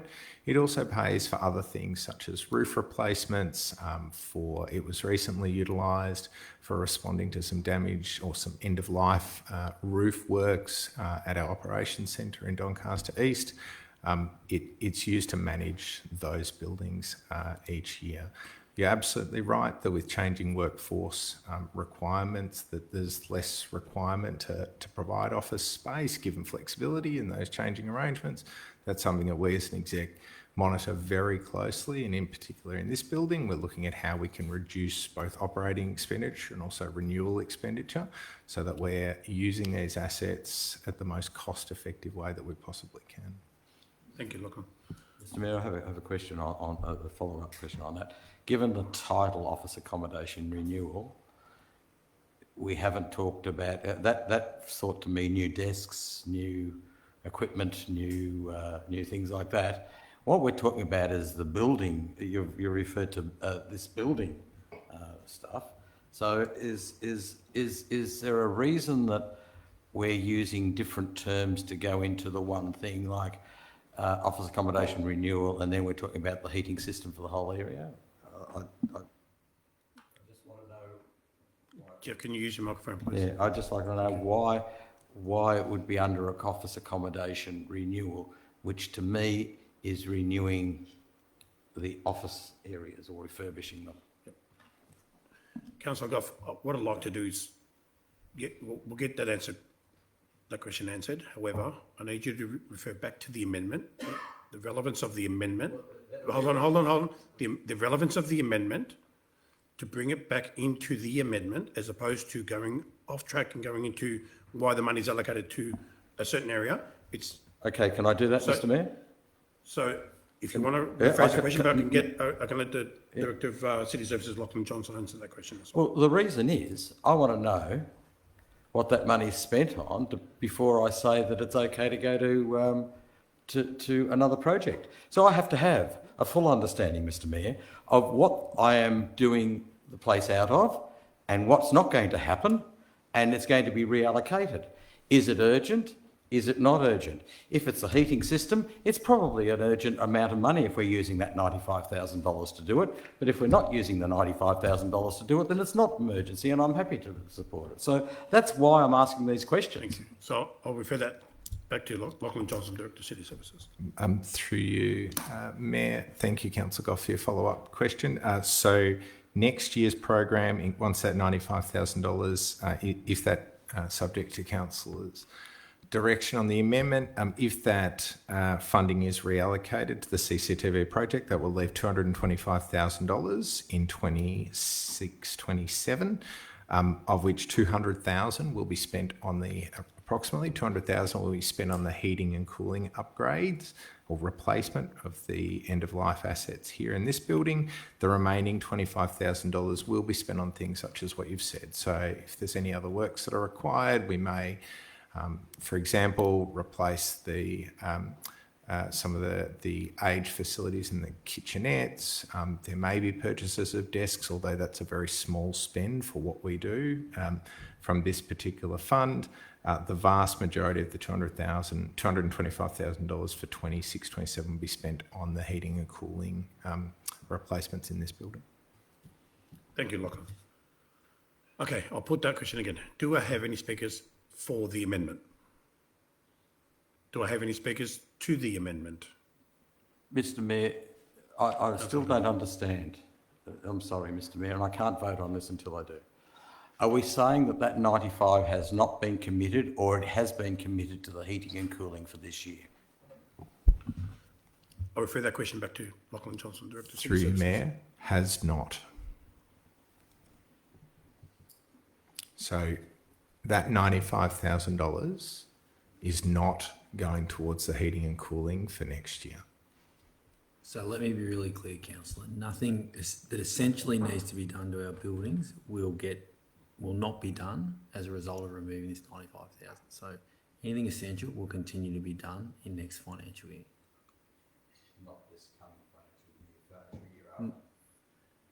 next financial year, the $95,000 is being reallocated?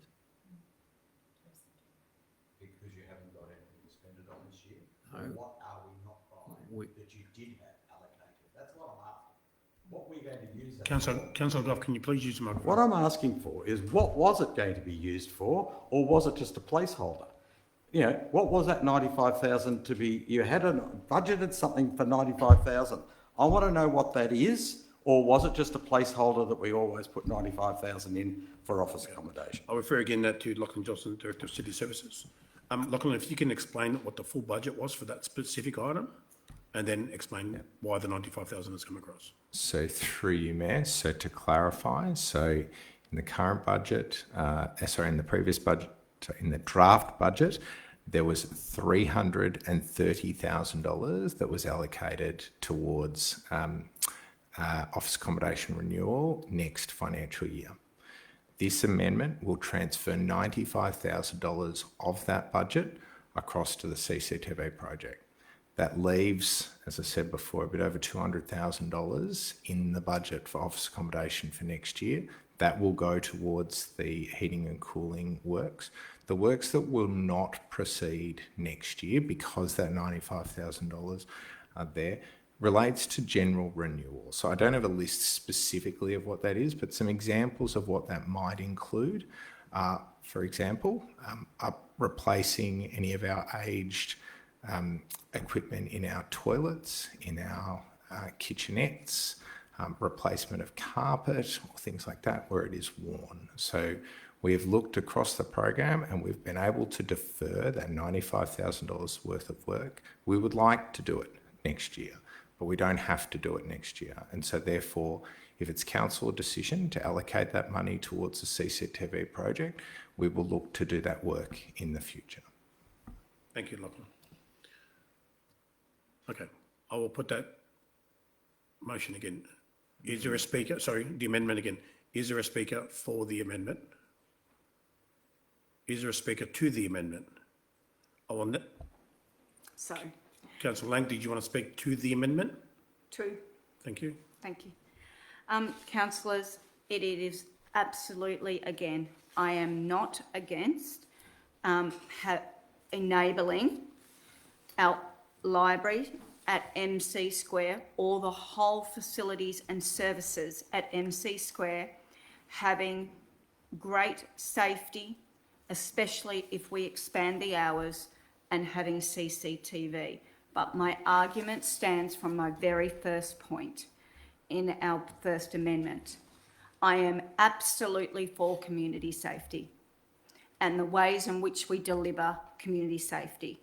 And I did vote for the feasibility being done, having the information first, having our understanding of all the impacts first, being able to look at all viable solutions and doing a cost-benefit analysis first, before we make budget allocations and then put it in our capital works.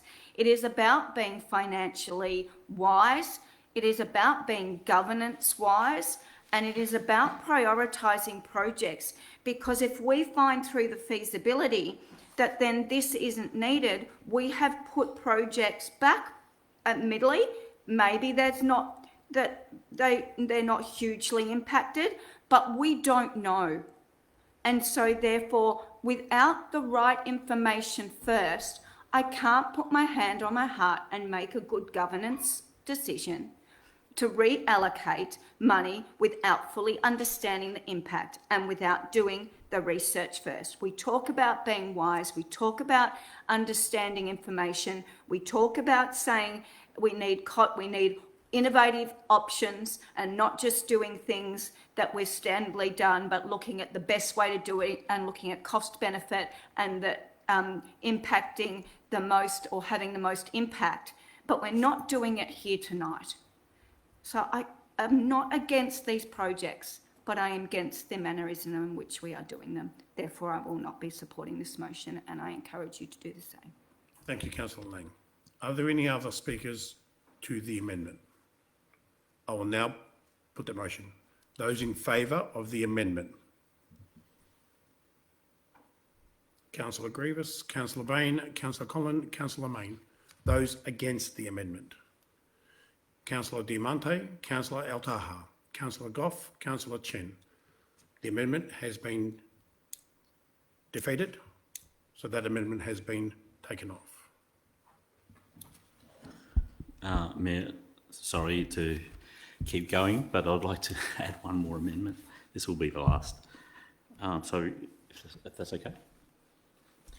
So I'd like to move the following amendment. The council commence procurement of a new heavy street sweeper for the municipality to enhance council street sweeping service and increase the frequency of sweeping, noting that a procurement is likely to be a 12-month process and the funding for the sweeper, estimated at $550,000 excluding GST, will be allocated to the 27-28 financial year from the fleet program. That's number one. And number two, update the 10-year financial plan 26-27 to 2035-36 to reflect the outcome of this amendment. Thank you, Councillor Collin. Do I have a seconder? Mr Mayor, I second that. Thank you, Councillor Goff. Councillor Collin, would you like to speak to the amendment? Yes, thank you, councillors. It's been many years that we've been trying to address street sweeping, and what this amendment is effectively proposing is to bring forward a future purchase of a street sweeper. We currently have 2 street sweepers, and with this, my understanding, if this amendment is adopted, that we're authorising the purchase of a 3rd street sweeper, and that takes a long time. And we heard this when we were talking about the possibility of increasing our street sweeping frequency, and the response was we don't have the capacity to increase the frequency without purchasing a street sweeper. That takes 12 to 18 months to actually acquire once we've actually put in the order. So, councillors, it's not just about, although this does give us a future option to increase frequency, it is money we would have to spend sooner or later anyway, because our street sweepers have a limited life. And one of those street sweepers is getting near the end of its life. So that's the financial, I guess, justification in my mind for bringing forward this capital spend. And if we have 3 street sweepers, can I inform councillors, my belief is that we will be able to improve our seasonal response. In fact, we'll be able to be quite proactive rather than reactive, which is the way we tend to operate now. At the moment, because we have 2 street sweepers running flat out all the time, if someone says there's a whole lot of leaves out the front of my place, we basically put our current program on hold of regular street sweeping, send the street sweeper over there, get it swept, and then they resume. And obviously, well, not all trees are seasonally deciduous. They are all deciduous. So the trees that are seasonally deciduous, then during those seasons, we obviously get a lot more leaf litter from those particular trees. And it's my view that it's financially responsible to do this, because it is a lower cost for us to run our own street sweepers than to bring in contractors who have paid for these expensive pieces of machinery, and they're just sitting around waiting for some council who doesn't have the capacity to do their own street sweeping to call them up and say, hey, can you come and do this? And they'll say, yes, thank you very much. Ka-ching, as they say. So and I guess the other, to me, the other benefit of bringing forward this spend and having essentially a spare street sweeper, is that if one of our street sweepers was to break down for any reason, and I've been in the car industry a long time, and I know, I understand, and from all my kids' cars and my cars, they do break down invariably, even when they're well serviced. It gives us the option, gives officers the option to maintain our frequency if such an event were to occur. It also gives us an opportunity to help other councils around who might need extra street sweeping. So we have the opportunity to actually contract out that street sweeper. But rather than getting into all that detail, this is essentially just bringing forward a capital spend, and I believe it is prudent and it is good governance for us to look into the future and say, what what can we do with our capital, which is generally underutilised, to ensure actually a better outcome for our community? And that's what I'm proposing. Thank you. Thank you, Councillor Collins. Councillor Goff, would you like to speak to the amendment? Thank you. I'd like to speak to the amendment, and I do support this amendment. First of all, these amendments have actually been discussed with us all together. Not the actual motion itself, but the concept of what we're trying to be doing in all of these amendments have been discussed here. A couple of weeks ago, they were brought up at the budget meetings, and we were sitting around the table looking at the budgets and looking to refine. And these weren't necessarily printed on those first lot of budgets, but are things that we were discussing. So in the process, I'm happy with the way in which all of these have come here to us tonight. If they hadn't been mentioned or hadn't been discussed, and then I would be very unhappy with that. But I have been happy with it. Again, this one here is really talking about a future. And it's quite correct. If from when we decide to do something, we've got to take another couple of years to get it, we signal, or we're not paying it before we get it, we're signalling a direction we want to go in. And this isn't just out of the blue. It's been over 10 years. We've been hearing and talking about the under-resource we have in street sweeping. One of our greatest problems in this city is street sweeping. One of the greatest letdowns we do to our community is the quality of and frequency of street sweeping. A lot of complaints are about the standard of street sweeping and drainage problems when the leaves go into the drains after they've not been swept up by a sweeper, but go down into the drains and block them. And then when the summertime comes, because we've got thousands of drains, properties flood because all of those drains are totally blocked and they just flow wherever the lowest area is. So I do support this because it is something that we have long needed, and I believe that we all know that we've long needed it, and it's getting that initial going there, and it's not affecting this year's budget. It is saying, yep, we need to put money aside next year. Thank you, Councillor Goff. Do I have a speaker against the amendment? Councillor Diamante. Thank you, Mayor. Councillors, we've already added an extra $50,000 in this budget for additional street sweeping services. We have also acknowledged the need for greater telemetric data and reporting, which our officers are now working on, and we've included public reporting. Our officers have also outlined the ability to increase seasonal capacity through our partner services, which are not, as Councillor Clonlon said, exorbitant. They are, I believe, thinking back to a past report, between $100,000 and $150,000.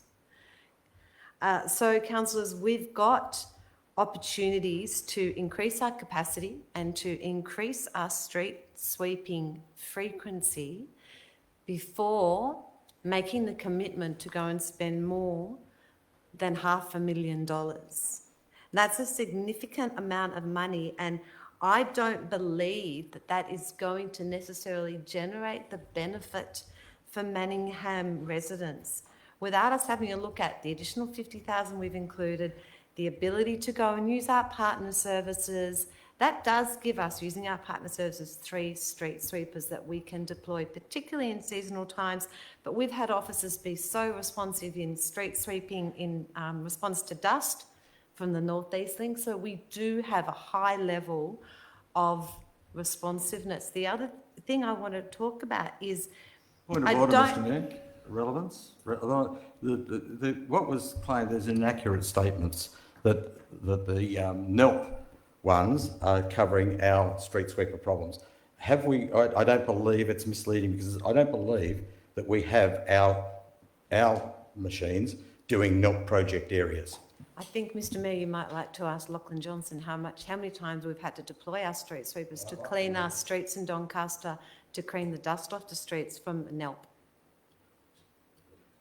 Thank you. Councillor Goff, I won't accept that I won't accept it. Councillor Diamante, please continue. Due Thank to the you. relevance, it is relevant because Thank the you, street Mayor. sweepers do go through those streets. Thank you, where Mayor. I am possible. sticking to the relevance. I'm talking about how agile our street sweeping service can be to respond to stated community needs. I also would like to say that for me as a councillor, in my 6 years, I've had one resident raise street sweeping as a concern. I have had tens of residents raise concerns about the need to maintain our footpaths during autumn, and we're not spending as any money on that for our residents. So there are many things that we need to address. So what I'm trying to get at, I again think we're jumping the gun here.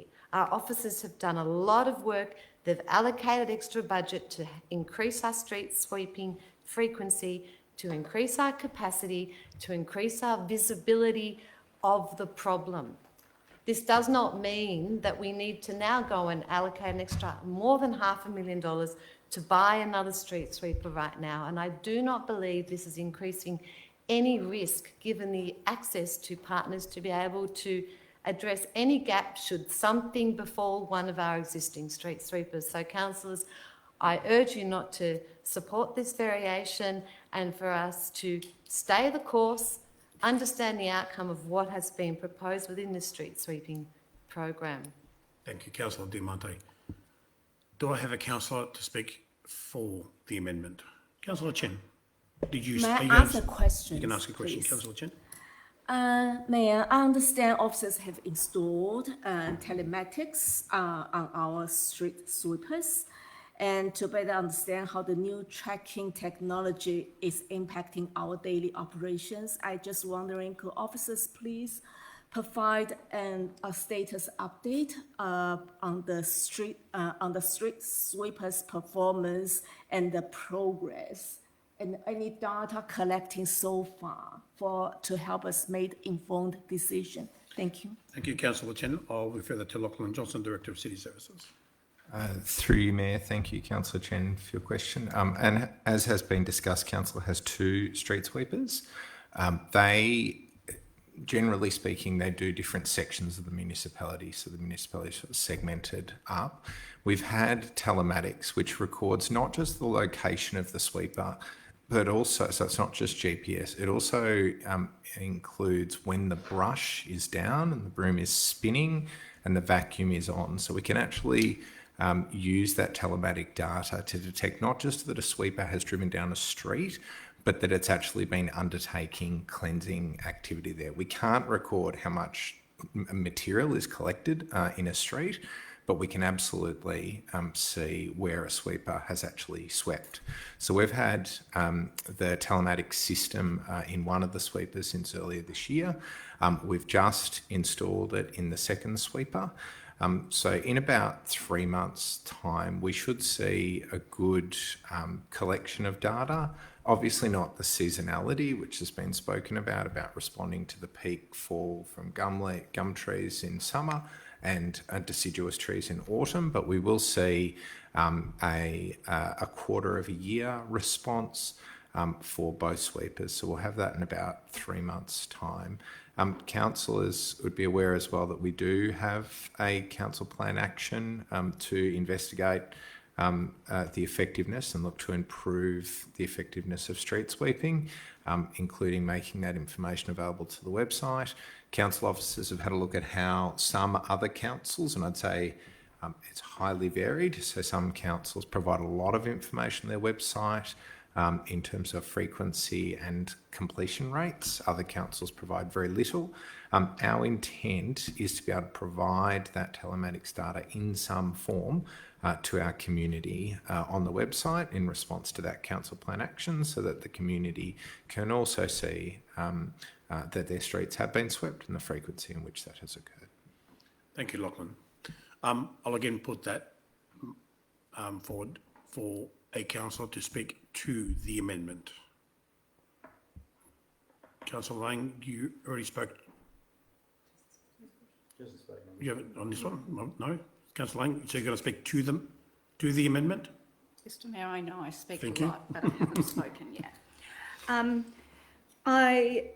Again, this is a very, very important area. of our council services. And I note that street sweeping is more than just making an area look good. Street sweeping impacts our whole network of our drainage system. It also, when people remove what's on the footpath in front of their families, in front of their properties, ends up going onto our streets, and then it is our problem. This is a very important area, and therefore I am very interested, extremely interested, in fact, maybe in 3 months' time, interested to know how we can further increase our street sweeping services. But councillors, it comes down to me that something that's such a vital, important service, I need my hand on my heart to say that I have all the information. And we have already asked for our street sweeping services to be increased in this budget. We have already asked for further telemetrics data on the second sweeper to be provided. We have had our director talk about that we are going to get that information in 3 months' time, and I am interested, once we have that information, in looking how we can continue to increase, not just we've already increased in this budget, but continue to increase our frequency, our capability, so that we can improve not just the look of our suburbs, but the functioning of our whole drainage system. But councillors, I cannot make that decision now. I need all the information, I need the analysis, and it is good governance to have the information we have sought for first to be able to make informed decisions. I also have a question, Mr. Mayor. The 550,000, where would that come from if a decision would be to go ahead now and we haven't had all the explanation and information of how that all more might work according to our data and in the future? Thank you, Councillor Ling. Now, were you speaking to the amendment? Okay, I'll refer that back to Lachlan Johnson, Director of City Services. Through you, Mayor. So Councillor Lang, your question was where the funding would come from. So just noting that that funding would be required in the 27-28 financial year, so not next year, the following year. The intent would be that would be allocated from Council's fleet renewal program. So we have a fleet budget. We plan to renew fleet over a rolling period. So the intent would be that some of that funding in 27-28 would be allocated towards the sweeper. What that would mean then is that we may defer some of the other renewal, or we may bring forward funding for a sweeper replacement, noting that one of our sweepers is actually quite old. So it wouldn't be additional money, it would be reallocated within the program. Thank you for that response, so I can make an informed decision now or in the future. Thank you, Councillor Lang. Do I have any other councillors to speak to the motion? Councillor Chen. Because of this amendment, I did done some researches and it just drives me nuts. Because there are pros and cons on both sides. So I do agree that our director mentioned about the improved frequency and effectiveness of street sweeping. It is at peak times, not just ordinary times, at peak times in our council action plans. So I have to just emphasize the peak times only. So, but I do believe that there are different ways to achieve the goal. Purchasing heavy street sweepers is one approach, but municipalities also can achieve the same goal through other approach. For example, routine optimization and schedule parking restrictions and contract sweeping services. Just name a few. And purchasing a heavy sweepers require massive capital investment. Perhaps this is not a nice thing to do, but I mean that alongside the ongoing fuel and maintenance costs. But by reviewing optimizing our routes after reviewing the telematics data, we can reduce probably deadheading or unproductive driving and ensuring our sweepers spend more time actively cleaning high traffic and high debris zones with minimum expense. That is the research told me that will be the benefit. So therefore, maximizing rules before committing capital expenditure may be a financially responsible strategy. And it is far cheaper to adjust rules than to buy a new vehicle to cover inefficiencies. And councillors, I did a further research and see what the benefit we can get. And I found that the research told me modern routing software reduces route mileage by 5 to 10% or even more in some complex networks. As we all know that Manningham has a very diverse road networks.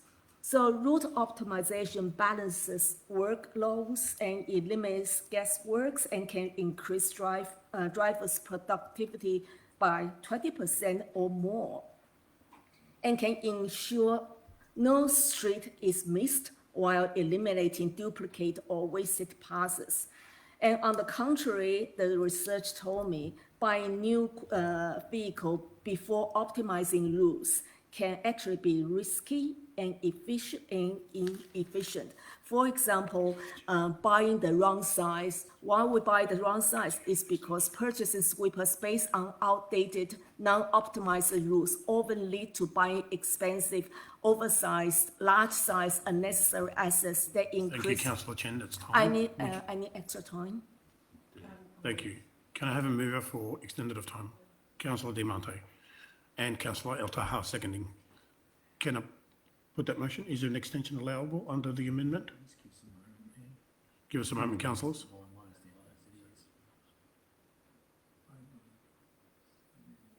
Okay. Sorry? Go for it. I think we can. You can? Okay. So everyone, councillors for the extension? That's unanimous? Okay. Councillor Chen, another 2 minutes. Yeah, thank you. Buying unnecessary assets that increase fixed costs and return perhaps remain underutilized. There will be another concern, amplifying waste. Buying a new sweeper for an unoptimized route just means driving an expensive asset through wasteful and redundant paths faster because we haven't got the data to optimizing routes. And there will be sunk software costs. If we buy a fleet now and optimize later, we may realize that we have an expensive idle assets sitting in our depot and with no use at all. So not to mention waste management, depreciation assets, because we buy a car, once we buy it depreciate, unlike we buy land, it appreciate the value. So, and also monthly operating costs and the staff cost. So I asked councillor just to wait the officer's report. Officers just mentioned about 3 months. That is only a very short period of time. So we have the patience in compared to the $550,000. There's a very short wait of time. And about our route optimization, which is only a few months, as we said that before, 3 months away. If new purchases are required, I absolutely support it. And then we can proceed with procurement once they are fully justified. And I know that we have the end of the year budget review, and this we can just review it and add it to our next year budget. So it's only a 3 months wait. Why bother to rush now? Thank you. Thank you, Councillor Chen. Are there any other councillors who'd like to speak to the amendment? Question, Mr. Councillor Mayor. Goff, question. Can a sweeper also clear out drains? Question one. How many drain suckers do we have, or whatever they're called, that suck leaves out of drains? Considering that drainage blockage is one of the greatest things that we are not doing, because there are hundreds of thousands of drains in Manningham that are supposed to be cleaned out annually, but they don't get around to them. So given that, the question is, can this sweeper also perform the task of sucking the leaves out of the drainage pits. I'll refer that again to Lachlan Johnson, Director of City Services. Through you, Mayor. Councillor Goff, yes, street sweepers can suck out drains. In actual fact, we've got an old one that we use exclusively for that purpose. The only caveat on that is you can't drive a sweeper down the street, just stop, open up a pit lid and suck out the drain. It requires disassembly of sort of the unit to be able to do that, but we utilise one. It's one of our older machines that's excellent at doing exactly that, sucking everything out of the side entry pits. In terms of how we resource at the moment, the cleaning of drainage pits, so we've got that old sweeper. We've also got what's called a combi truck, which is actually able to, it's effectively a giant vacuum that can access those drainage pits as well. We have two. In addition to that, we have a contract, so where we're able to bring in contracted resources. So they have similar equipment like that, but they also have much larger and more complex equipment that it would make no sense for council to own. We're able to bring that in when we need it for some of our really deep drainage pits or some of our very large underground drainage assets that our normal equipment is just not appropriate to utilise. As you say, we have tens of thousands of drainage pits across this municipality, and so we don't clean them all. We don't have to clean them all, but there are some that we do have to clean very frequently, and as you put before, if we don't clean them, we do get drainage failures and overflows. I've got a follow-up question, and that is, we have made claims on the website, we've made claims in writing that we clean the pits every year. That has probably been adjusted. Can you, if the pit isn't cleaned every year, is it cleaned every 2 years? Do we know whether the pits go for 2 years without being cleaned, or 3, or whatever? Because we used to make a claim that that every pit was cleaned out once a year. Can we take that one on notice, councillors? I don't think we'd have necessarily that on hand. I certainly don't recall that claim. It may, in my time here, but it may well have been the case, and we can come back to councillors with some information on that. Thank you, Mr. CEO. Okay, councillors, I will put that again. Is there any other councillor to speak to the motion? Sorry, my apologies, to speak to the amendment. May I have a question? Councillor Chen, question. Yes, very quickly. And I just want to know that whether we have a contingency plan if we do need something extra. And do we have a contingency plan? For example, if one of our street sweeper break down, and we can always have an alternative option, or perhaps there is a peak time and there is a lot of calls, and do we have a contingency plan to send out extra street sweepers without any unnecessary extensive delay? Thank you. Thank you, Councillor Chen. I'll refer that to Lachlan Johnson, Director of City Services. Through you, Mayor. Thank you, Councillor Chen, for your question. So we have 2 street sweepers. So if one of them breaks down, our contingency is to rely upon our contractors. We have an existing contractor arrangement. This budget includes additional $50,000 as a budget line item to enable us to use them in the event that a sweeper did break down, or if we had a big storm event, for example, where we need to increase our frequency to respond to that, which is allowed for in our municipal emergency management plan. We call upon those partners. Thank you, Lachlan. Councillors, are there any other speakers to the motion? I will now put the motion to this amendment. Can I ask a question just in regards to that? I'm putting the motion to the councillors for this amendment. All those in favour? Councillor Bain, Councillor El-Taha, Councillor Conlon, Councillor Goff and Councillor Grievous. Those against the amendment? Councillor Diamante, Councillor Main, Councillor Lang and Councillor Chen. The amendment has been carried, so that's inclusive of the motion, substantive motion. So we'll go back to the substantive motion. So Councillor Lang, would you like to speak to the substantive motion, including items amendment items number 1, amendment items number 2, and amendment item number 4. Yes, I would have the pleasure of doing so. Councillors, as we have heard for however long all our amendment discussions have taken us, that this is an important decision. It is one of the most important decisions we make. So even though it has taken us a while to look at these amendments and council motions, this is an important thing for us to do. It is our right to look at the budget, to decide if it meets our community's needs and to propose amendments to it. It is our right to look at the budget to make sure it delivers each year on what our community needs, because it is our community money for our community services, which we're responsible for. It is clear that the budget in the papers is a financially responsible, sustainable budget with clear decision making. We are in an operating environment that is challenging, and it is only going to get more challenging. Our community is facing cost living pressures, inflation costs. At the same time, our revenue in council is capped, and we have committed to keep it capped at this point.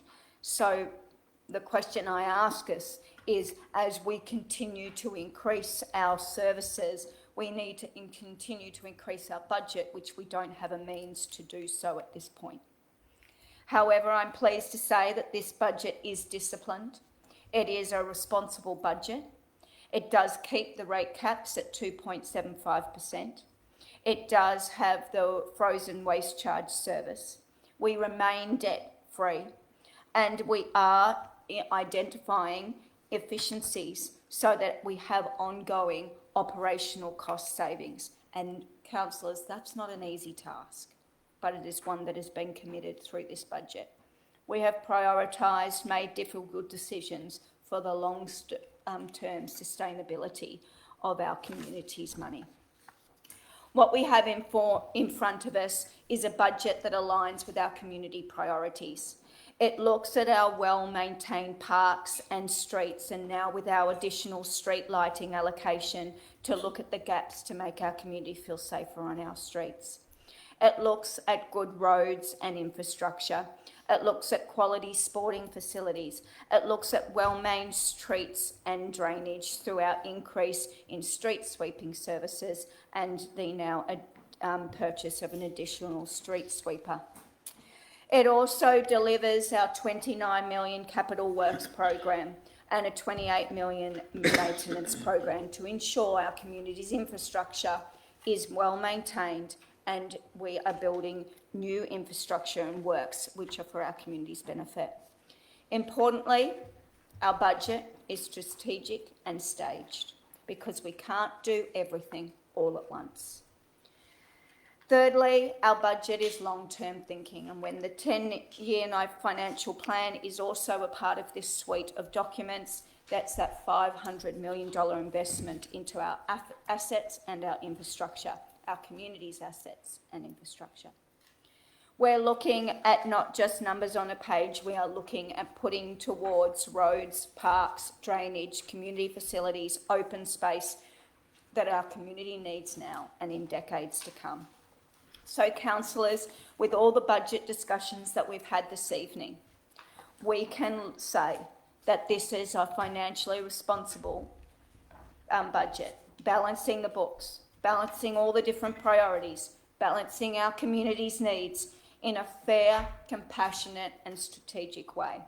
It delivers essential services, it invests in our future, and it looks at us maintaining to be a strong, financially disciplined council. Therefore, I commend the officers on the work that they have put into our 2000, or all our suite of documents. So our budget, 10 years financial plan, etc. Thank you. Thank you, Councillor Lang. Councillor Bain, would you like to speak to the motion, the substantive motion? Thank you, Mayor. I would like to echo Councillor Lang's remarks. It is very important that we as councillors are diligent in making sure that ratepayers' money is spent as well as possible, and I think tonight's debate and scrutiny has been an indicator that we as a council group feel passionate about how the money is spent. I also would like to compliment the officers on the work done in creating the budget. It is a significant amount of work for the amount of money that we're talking about and the number of services run. So I'd just like to add that. Thank you, Mayor. Thank you, Councillor Main. Is there any councillor against the motion, substantive motion? Are there any other councillors who'd like to speak to the substantive motion? Councillor Chen. Many councillors would know that I'm not really a person favor big spending, but I just want to touch on some smaller things that the community can feel that the impact to them, and they are just something that are small, but they go back to basis. For example, perhaps for the first time, many people use bus stop to take buses, or perhaps just for resting or for a meeting place at bus shelter, but we never budget anything for renewal. So from time to time, we can see broken bus shelters, we can see dust and dirty bus shelters. No one wants to sit on the benches because it's just simply not clean. I just want to say that although this is bus stop renewal, there's maintenance issues. I feel embarrassed to say it's only $50,000 per year, but the impact can be really significant. We are not talking about big spending, millions of dollars, but they do matter to people's daily life. There's another issue about the roadside furniture seating. We used to bundle together with signage, with bins and seatings, but no one knows how much we spend on seatings. Perhaps we spend most of them on signage, who knows? And because of the community feedback, and many elderly, we are an aging population. Many elderly say that we have the footpaths. Thank you very much, councillors. You give us beautiful footpaths, you maintain it, you upgrade it, and we can walk safely without always looking the footpaths. And but we really need to find somewhere to sit. We need to walk on a long, perhaps just a short distance of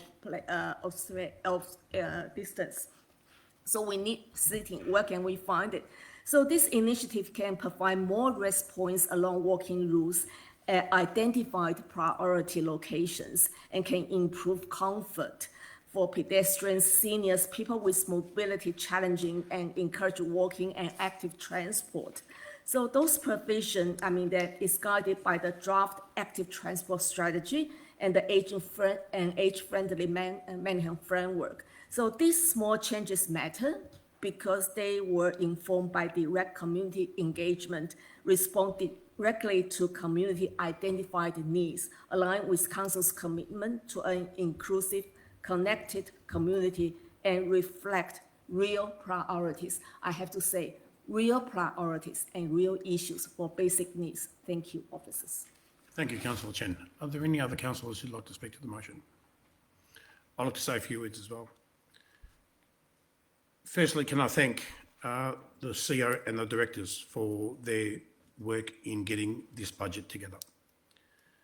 Through their staff, their immense work, the immense detail of the work that's been put into this budget, and also listening to the councillors in what we would like to see for the future of Manningham, and to be sustainable, financially sustainable in the next 5 to 10 years, and ensure that we meet what our residents want to see and occur during that time.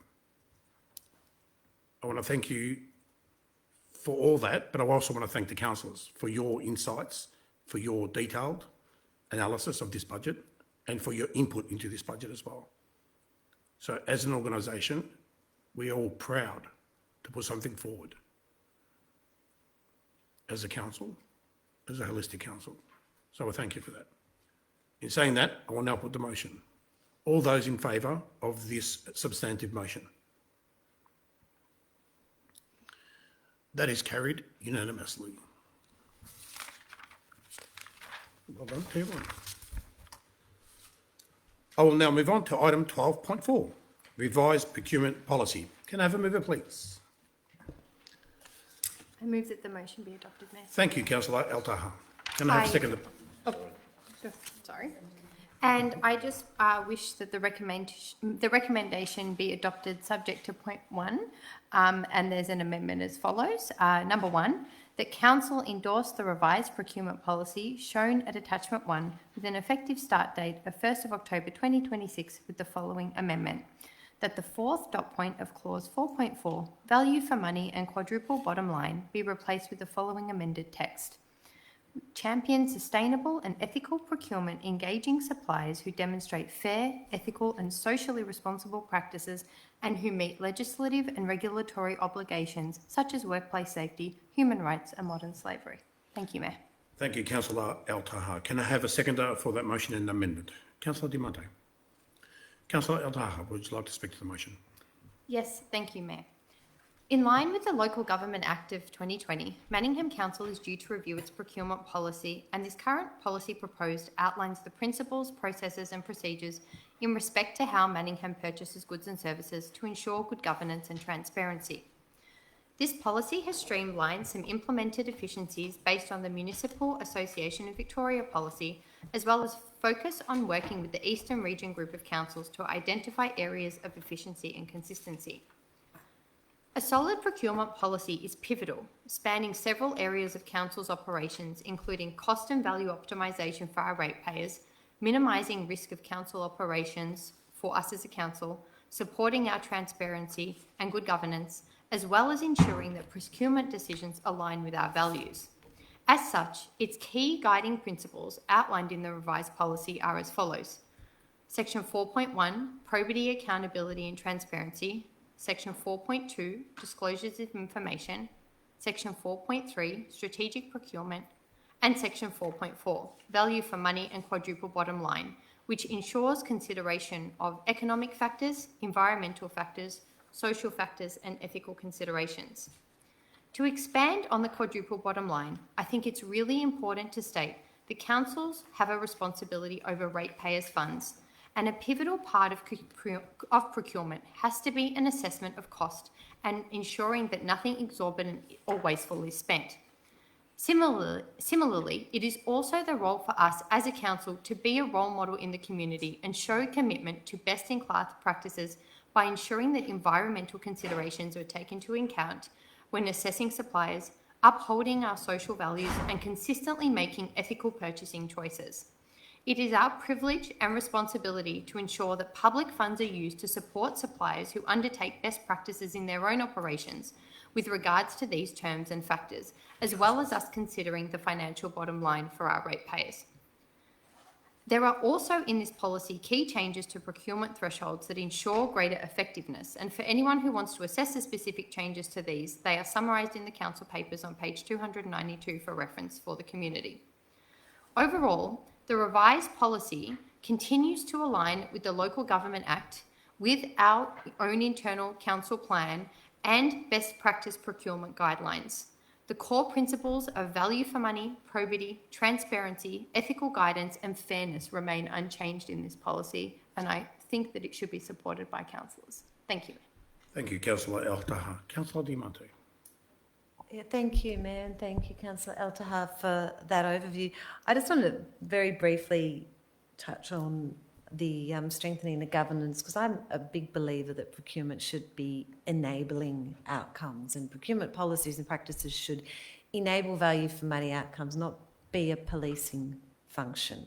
So I really like that we're strengthening the governance and we're moving away from just this compliance-oriented approach to actually looking at roles and responsibilities and allocating risk to achieve really cool outcomes. And when you have a procurement policy that enables that, then you can also be innovative within those guardrails. So I'm really excited about what the policy can do. I really hope that we uplift our training as well, so that our officers, and not just procurement officers, but almost all officers have procurement roles, are feeling equally empowered to obviously do the right thing, but to be innovative and strive for value for money.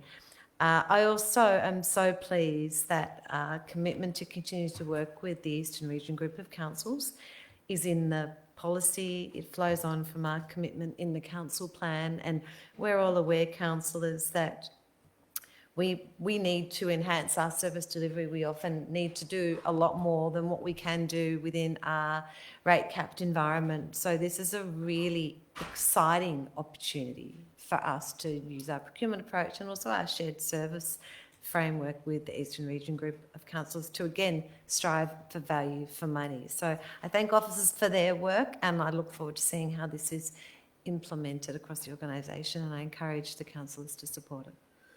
Thank you, Councillor De Monte. Do I have anyone against the motion? Do I have anyone speak to the motion? I will now put the motion. Thank you, Councillor Goff. Can you have your microphone on, please? Yeah. Look, I'll probably end up supporting this particular motion, but really, quite honestly, we've got to be very careful as a community that we don't fall into the situation that the Victorian local government, the Victorian government has got to, with basically the processes. They're shocking because their processes have gone out of whack altogether on the value of cost, and they've put other things which are illegal or could be illegal into their processes and things like that. But I think that we need to ensure to our community that whatever practices we do, that's fine. And we can make decisions, and I agree with the things that are written in that particular one, and obligations such as workplace safety, of course, human rights and modern slavery. So let's not buy any things that have batteries in them or whatever, because we're actually undoing that one, because all companies in the procurement of that have got a lot of those items in it with modern slavery. But I agree with this, but I very carefully, the matrix we put on procurement can, in instances, pervert who gets what. The priorities we push forward pervert who gets or what gets the outcome. And sometimes we are paying a lot more for outcomes. Now, I'm not saying that these are the wrong, because I think we already had this area sort of covered, but we're changing. But, you know, if you don't have the price and the ability, quite honestly, it's the price, the ability to do the job and to ensure that the job will be done properly, all right, the quality of the job. They are the three things that we need to look out for when we're doing stuff. Absolutely. Now, these other things are considerations, but in those three things are implied these other things, and I don't mind the things being in here.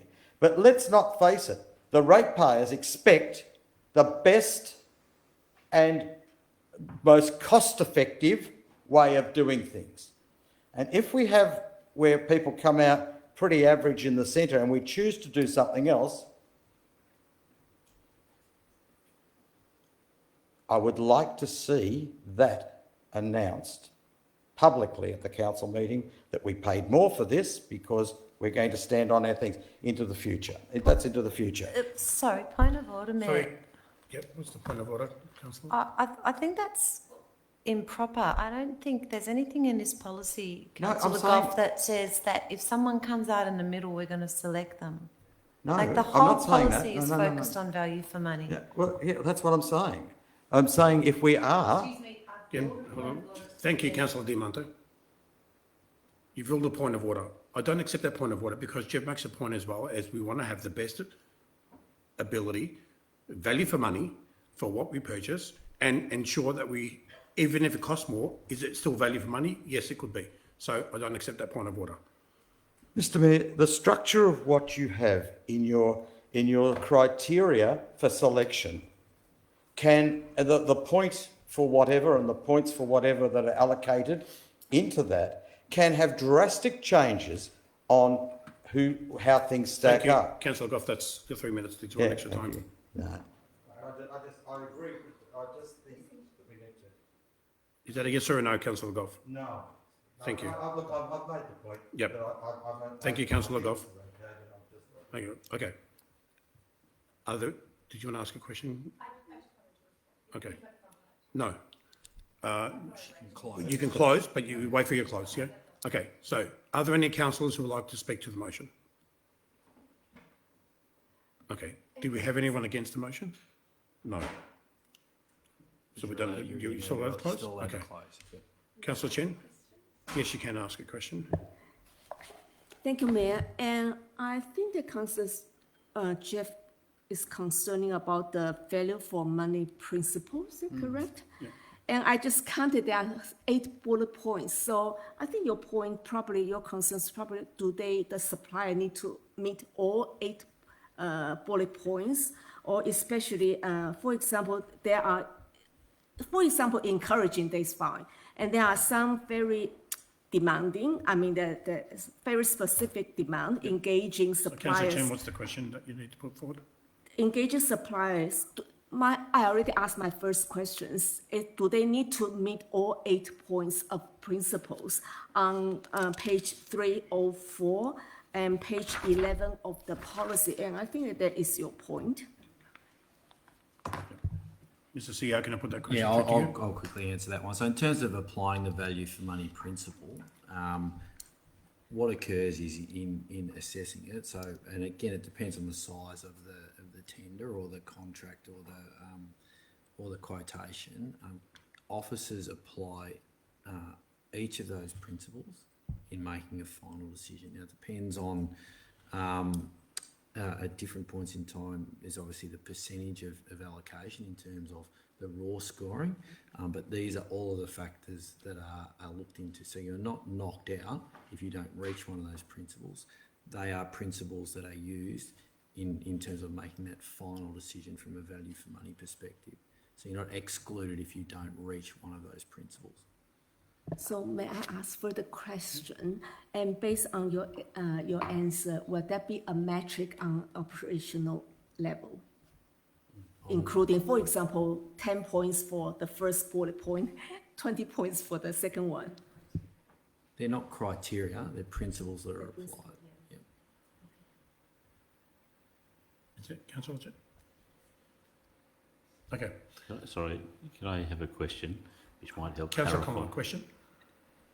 Just my understanding from, can I just clarify, just in regards to that framework where we're weighting things, there's the principles, but the policy actually refers to how it will be applied. It refers to the procurement and contract management framework, which is not what we're approving.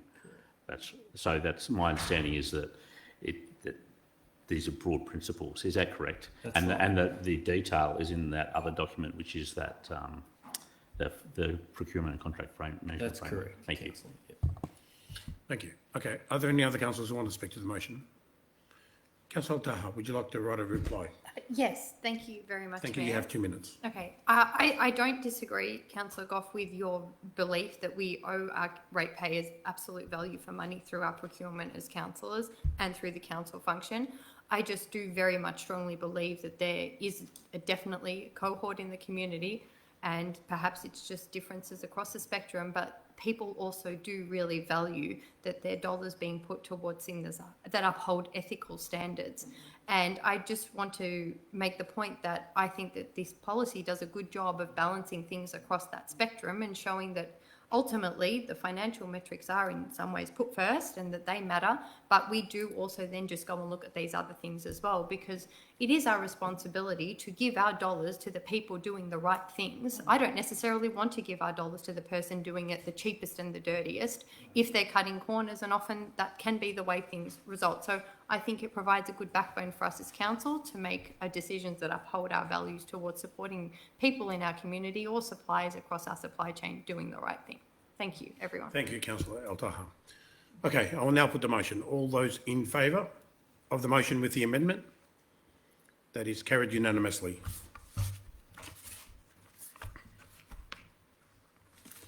Item 12.5, appointment of authorised officers, Planning and Environment Act 1987. Do I have a mover, please? I move that the recommendation be adopted. Thank you, Councillor Mayne. Do I have a seconder, please? Councillor Conlon. Councillor Mayne, would you like to speak to the motion? No, thank you, Mayor. Councillor Conlon, would you like to speak to the motion? I will now put that motion. Those in favour? That is carried unanimously. Excuse me. Item 12.6, informal meeting of councillors. Can I have a mover, please? I move that the motion be adopted, Mayor. Thank you, Councillor El Taha. Can I have a seconder, please? I second the motion. Thank you, Councillor Mr. Lane. Mayor. Councillor El Taha, would you like to speak to the motion? Yes, thank you, Mayor. A quick one. As it was a quieter month of meetings this month, there was primarily several strategic briefing sessions for councillors and 2 committee meetings being the Disability Advisory Committee and the Youth Advisory Committee. And I really don't have anything more to add this month. Thank you, Councillor El Taha. Councillor Lang, would you like to speak to the motion? No, thank you. Mr. Mayor. Thank you, Councillor Lang. Are there any councillors against the motion? I will put the motion. All those in favour? That is carried unanimously. Item 12.7, documents for sealing. Can I have a mover, please? Councillor Chen. Thank you. I move that the recommendation be adopted. Thank you, Councillor Chen. Do I have a seconder, please? Yes, thank you, Mayor. I second the motion. Thank you, Councillor Bain. Councillor Chen, would you like to speak to the motion? Councillor Bain, would you like to speak to the motion? No, thank you, Mayor. Are there any councillors against the motion? I will now put that motion. Those in favour? That is also carried unanimously. Item 13, Chief Executive Officer. There are no Chief Executive Officer reports tonight, so we'll move on. Item 14, items of urgent business. There are no items of urgent business tonight. Item 15, councillor reports and question time. Councillors, would anyone like to provide a report or raise a question? People come up. Councillor Main. Thank you, Mayor. I am happy to report that last Friday we were pleased to welcome a group of international students from Vietnam to Manningham as part of an educational visit focused on local government in Australia. Students were from all across Vietnam, many different communities, participating in a study tour organised by Lotus Education. I had the opportunity to present to the group about Australia's system of government, including the roles of local councils and all the services that we offer to our community. This is typically a responsibility of the Mayor, however, I subbed in while he was busy attending a national conference in Canberra. And it was a pleasure to host the students in Manningham, and I hope that they took some insights about how local government operates in Australia. Thank you. Thank you, Councillor Main. Councillor El Taha. Thank you very much, Mayor. I would, as many parents I'm sure around the table and in the community feel, the school holidays are well underway. I just wanted to share with the community and remind them that Council supports several activities across the municipality for kids and families during the school holidays.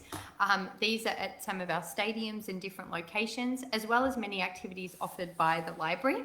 I recommend everyone checks out the website of both Council and Manningham Library for the full list of winter 2026 school holidays activities. Speaking of family fun, I'd also like to promote the upcoming National Tree Day, where many people in the community come together to plant trees grown in our own nursery across the municipality. This year we're again gathering at the Mullen Reserve on Sunday, the 26th of July at 10 a.m. for some planting, gardening-inspired activities, and I'm sure there's sure to be some sausages. Thank you very much, Mayor. Thank you, Councillor Taha, and I'm looking forward to seeing all the councillors there on the day as well. Councillor Chen. Thank you. It's my turn now. I want to ask a question. Right? And my question is, Manningham lacks train and tram services, and making buses our residents' only public transport option. Because of this total reliance, maximizing passengers' safety and amenity is absolutely vital. As a regular bus commuter, I frequently observe that lines installed in bus shelters are often out of service, leaving stops completely unlit. Properly designed, lit, and maintained bus shelters build community confidence, boost public transport usage, and ensure vulnerable riders feel secure. Could officers please advise what specific guidelines govern the installation of lights at bus shelters? Additionally, please clarify the routine maintenance schedule for our bus shelters and lights, and the expected repair timeframe when a fault is reported. Thank you. Thank you, Councillor Chen. I'll refer that to to Director City Services, Lachlan Johnson. Thank you, Lachlan. And luckily, as part of that question, are you able just to identify what are council bus stops as opposed to state ones? Through you, Mayor, thank you for the question, Councillor Chen. So yes, Mayor, there are some bus there is bus infrastructure in this municipality that is operated by the Department of Transport and Planning as opposed to council. But Councillor Chen, I understand that your questions relate specifically to shelters that are owned by council.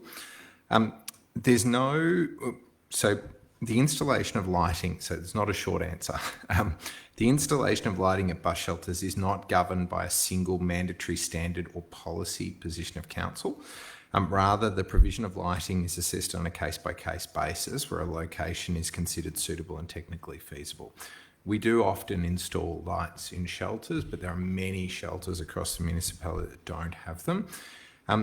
In many instances, installing lighting at an existing bus shelter can actually be more complex and costly than installing the shelter itself. This is because many bus shelters are not located in close proximity to the existing public lighting network, requiring new underground electrical infrastructure, power connections and approvals from the service authorities before lighting can be installed.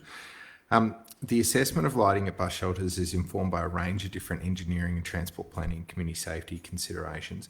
The most relevant standard is ASNZS 1158, which is lighting for roads and public spaces. And whilst it's not specific to bus stops, we do try and use the considerations outlined in the standards.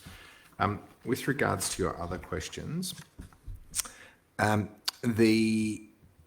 I would just note that council doesn't currently have a dedicated capital program specifically for the installation of lighting at bus shelters, but as per the amendment that was passed by council earlier tonight and the budget, we do have an allocation for street and path lighting, and that could be utilised for such installations.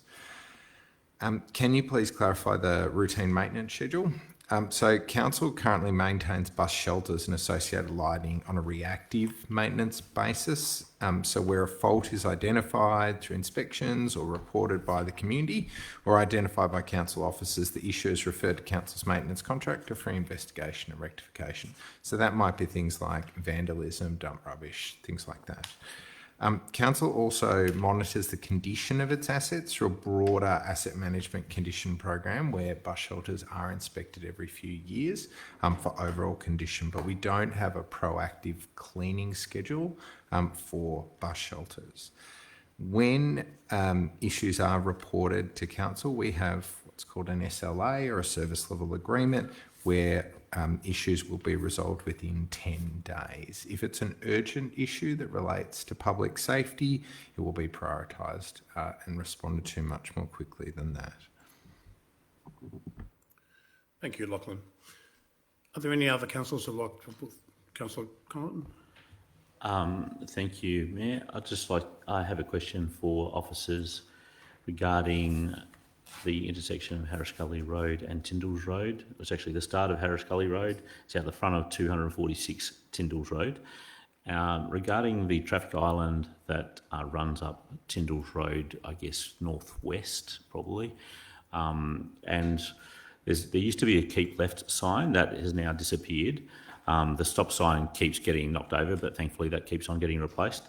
I guess my question is, could I get a report into what's the outlook for investigating that traffic island, and can there be better safety improvements made to prevent people crossing over Tyndalls Road as they're coming south and going into the entrance lane to Tyndalls Road? Thank you. I'll refer that again to Lachlan Johnson, Director of City Services.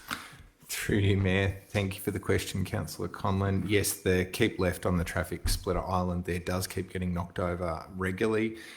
We have arranged for that to be replaced. We've also arranged for the splitter island nose to be painted in reflective white with thermoplastic as well to highlight that for drivers when the visibility is low. This particular intersection between Tyndalls, Harris Gully Road and around the corner to Reynolds Road as well is quite problematic. Council recently was awarded a grant from the TOC, through the Department of Transport and Planning, so $2 million for the Safer Roads and Streets program. Council has allocated that funding to approximately 10 projects across the municipality, including both the intersection of Tyndalls Road and Harris Gully Road, as well as Reynolds Road and Tyndalls Road. So there's some works that are proposed there to be delivered both in early 2027. They're in the design phase right now. So both of them are proposing to use raised raised pavements to slow vehicles down as they approach those intersections.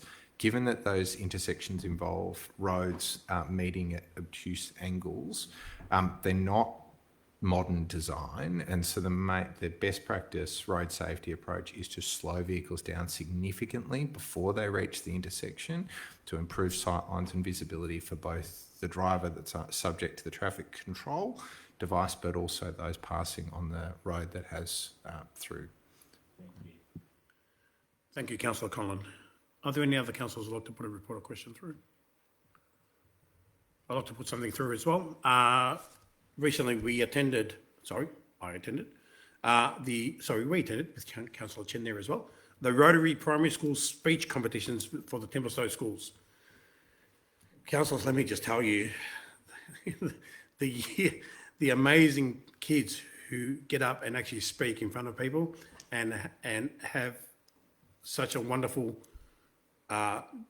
difference of items they speak about, and to put them through to us. I actually had the pleasure of voting for the best drama student who put something forward. Was amazing. I'm looking forward, I also look forward to the Warrandyte one. That was a fantastic one as well for the Warrandyte schools. And we're actually coming up now to the Doncaster Primary School, so we're looking forward to that next week. So looking forward to be there as well. And also, we also met with, of course, our Banyule and Manningham councillors together to talk about our Banyule Bridge, or Banksia Bridge, my apologies. And we look forward to catching up with our fellow councillors across the river and come together and actually do some work that we will see positive inputs for our residents. So that's my report. Are there any other councillors who'd like to put a report through? Okay, moving on. Item 16, confidential reports. Councillors, we have 2 confidential reports for consideration tonight. Can I please have a motion to close the council meeting to the public to consider the confidential matters? Councillor Lang. I move that council close the meeting to the public pursuant to section 66(1) and 66(2)(a) of the Local Government Act 2020 to consider the following confidential items. Item 16.1, contract extension. Item 16.2, Freeman of the City nomination. Thank you. Do I have a seconder? I second the motion. Thank you, Councillor Mayne. I will now put that motion to close the meeting. All those in favour? That is unanimous. To the public. Close the meeting to the public. Thank you. That is carried unanimously. See you later. We will now be closing this meeting to the members of the public and end the live stream to consider the confidential reports. Thank you for joining this meeting this evening.